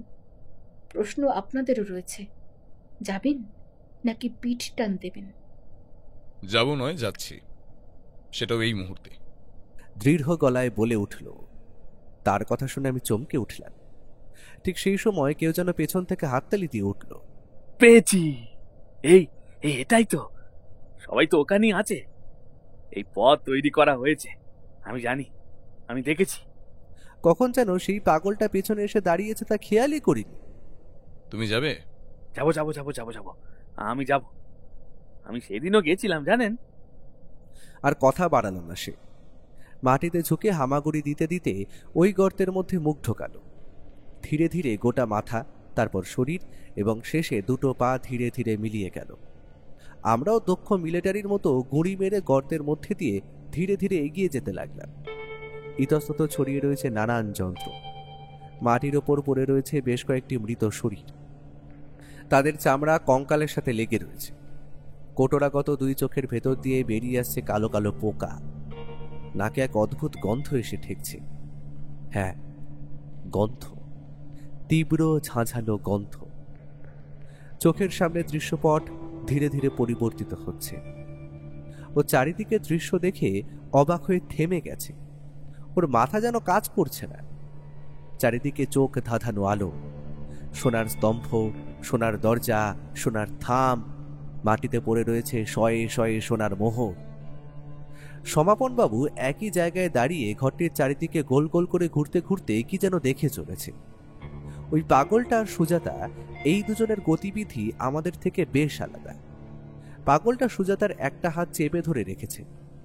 এখান থেকে চলুন ম্যাডাম, সবই মায়া, চলো না, এখানে কিচ্ছু নেই, কিচ্ছু না, কিচ্ছু না। মনে লোভ নিয়ে এলে এই জায়গা সেটাই দেখায় যেটা মানুষ দেখতে চায়। এখানে কোনো সোনা নেই, কোনো সোনার স্তম্ভও নেই। লোভ করে সকলে মারা গিয়েছে, আর নয়। আমিও তাই দেখছি যা বাকিরা দেখে চলেছে। মনে লোভ যাচ্ছে, তীব্র লোভ। সোনা সোনা, চারিদিকে শুধুই রাশি রাশি সোনা। ওইদিকে পাগলটা বলে চলেছে, মিথ্যে মিথ্যে, সব মিথ্যে। চারিদিকে তাকিয়ে দেখুন, এখানে কিচ্ছু নেই, কিচ্ছু না, শুধু বালি পাথরের মন্দিরের ভাঙা খিলা। না না, সব সত্যি, সব সত্যি। এই কারণে সাগ্নিক নিজের প্রাণ দিয়েছে। সে তো এই প্রবেশ পথের মানচিত্র এঁকেছিল, যাকে হঠাৎ ওই আব্বাসের মোসাদের দল ষড়যন্ত্রে লিপ্ত হয়েছিল। আমি মালিকের বিরুদ্ধে গিয়ে আপনাকে বাঁচাতে চেয়েছিলাম, সেই আপনি ধরা পড়লেন। ওরা আপনাকে টেনে নিয়ে এলো, আপনারা এই ঘরে বাঁধা পড়লেন। আমি ওপর দিকে গিয়ে ডায়নামাইট দিয়ে পথ করতে চেয়েছিলাম, কিন্তু এতে হিতে বিপরীত হলো, সকলে মারা গেল। আপনি, আব্বাস ভাই, মোসাদের লোকেরা এবং সাগ্নিক দাদা বাবু, সকলে। ঠিক সেই মুহূর্তে একটা থামে হাত দিয়ে হাঁপাতে হাঁপাতে ও বলে উঠল, সবাই বাইরে বেরিয়ে এসো। মিথেন গ্যাসের প্রভাবে আমরা সকলে চোখে ভুল দেখছি। যদি কেউ এখানে কিছু নেই এমনটা জেনে আসে, তবে তার প্রাণ গেলেও অন্তত হ্যালুসিনেশনের শিকার হবে না। আমার ধারণা ওই দিন গোটা দলটা সোনার লোভে একে অপরের উপর আক্রমণ করেছিল। সবাই ছিল দৃষ্টিভ্রমের শিকার। মরুভূমির বুকে সকলেই যে মরীচিকা দেখে এমনটা মোটেই নয়। তারাই দেখে যাদের মধ্যে বাঁচার তীব্র ইচ্ছে জাগে। সুজাতা শুধুই ছুঁয়ে দেখছে। তার মনে কি চলছে আমিও জানি না, তবে আমি কিন্তু চারিদিকটা বেশ উজ্জ্বল দেখছি। থাক থাক, রাশি রাশি সোনা। এবার ও এক হ্যাচকা টানে আমায় আর সমাপন বাবুকে ওই গর্তের মধ্যে টেনে নামিয়ে দিল। তোমরা যাও, আমি বাকিদের নিয়ে আসছি। আমরা একে একে এগিয়ে চলেছি। হঠাৎ জায়গাটা কেমন যেন দুলে উঠল। এবার সত্যি ধস নামছে। আর নয়, আর এক মুহূর্ত এখানে নয়। একে একে আমরা বাইরে বেরিয়ে আসতেই গোটা মন্দির দুলে উঠল। মাথার ওপর থেকে একটা একটা করে ভারী পাথরের চাই খসে পড়তে লাগলো। আমরা দ্রুত পায়ে বাইরে বেরিয়ে আসতেই বিকট শব্দ করে পাহাড়ের ভারী পাথর এসে মূল প্রবেশদ্বারের পথ বন্ধ করে দিল। লোভ, 40 বছর আগে সকলে লোভের কারণেই মারা গিয়েছে। সোনার আদেশের সিন্ধুক, কিংবদন্তি নাকি অভিশাপ আমার জানা নেই। সবটাই যেন দৃষ্টিভ্রমের মায়াজাল। এই আছে, এই নেই। ধরা গলায় সুজাতা বলল, রূপসা, রূপসার কি দোষ ছিল বলতে পারেন? হ্যাঁ, রূপসা। খোঁজ নিয়ে দেখবেন, 40 বছর আগে এমনই এক বাংলার মেয়ে kick boxing a gold medal পেয়েছিল। আমার সবটা মনে পড়ে গিয়েছে, সবকিছু। আমার আর কিছুই জানার বাকি নেই। আপনি বেরিয়ে আসুন সুজাতা দেবী, না হলে আপনাকে বাঁচানো অসম্ভব হয়ে যাবে। একরাশ দীর্ঘশ্বাস পাহাড়ি বাতাসে মিশে যাচ্ছে। সকলে চেয়ে রয়েছে মন্দিরের ওই প্রবেশদ্বারের দিকে। সোনা কিংবা লোভ দুটোই আবারও কালের অতলে তলিয়ে যাচ্ছে। আমি আর ইন্সপেক্টর ততক্ষণে সবাইকে নিয়ে বাইরে বেরিয়ে এসেছি।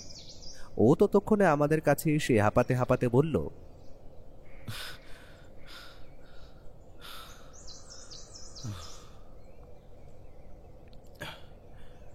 ইতিহাস আর ঈশ্বর বড়ই অদ্ভুত।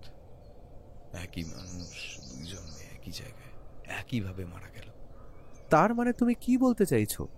সুজাতাই রূপসা? ঠিক তাই, পুনর্জন্ম বা জাতিশ্বর।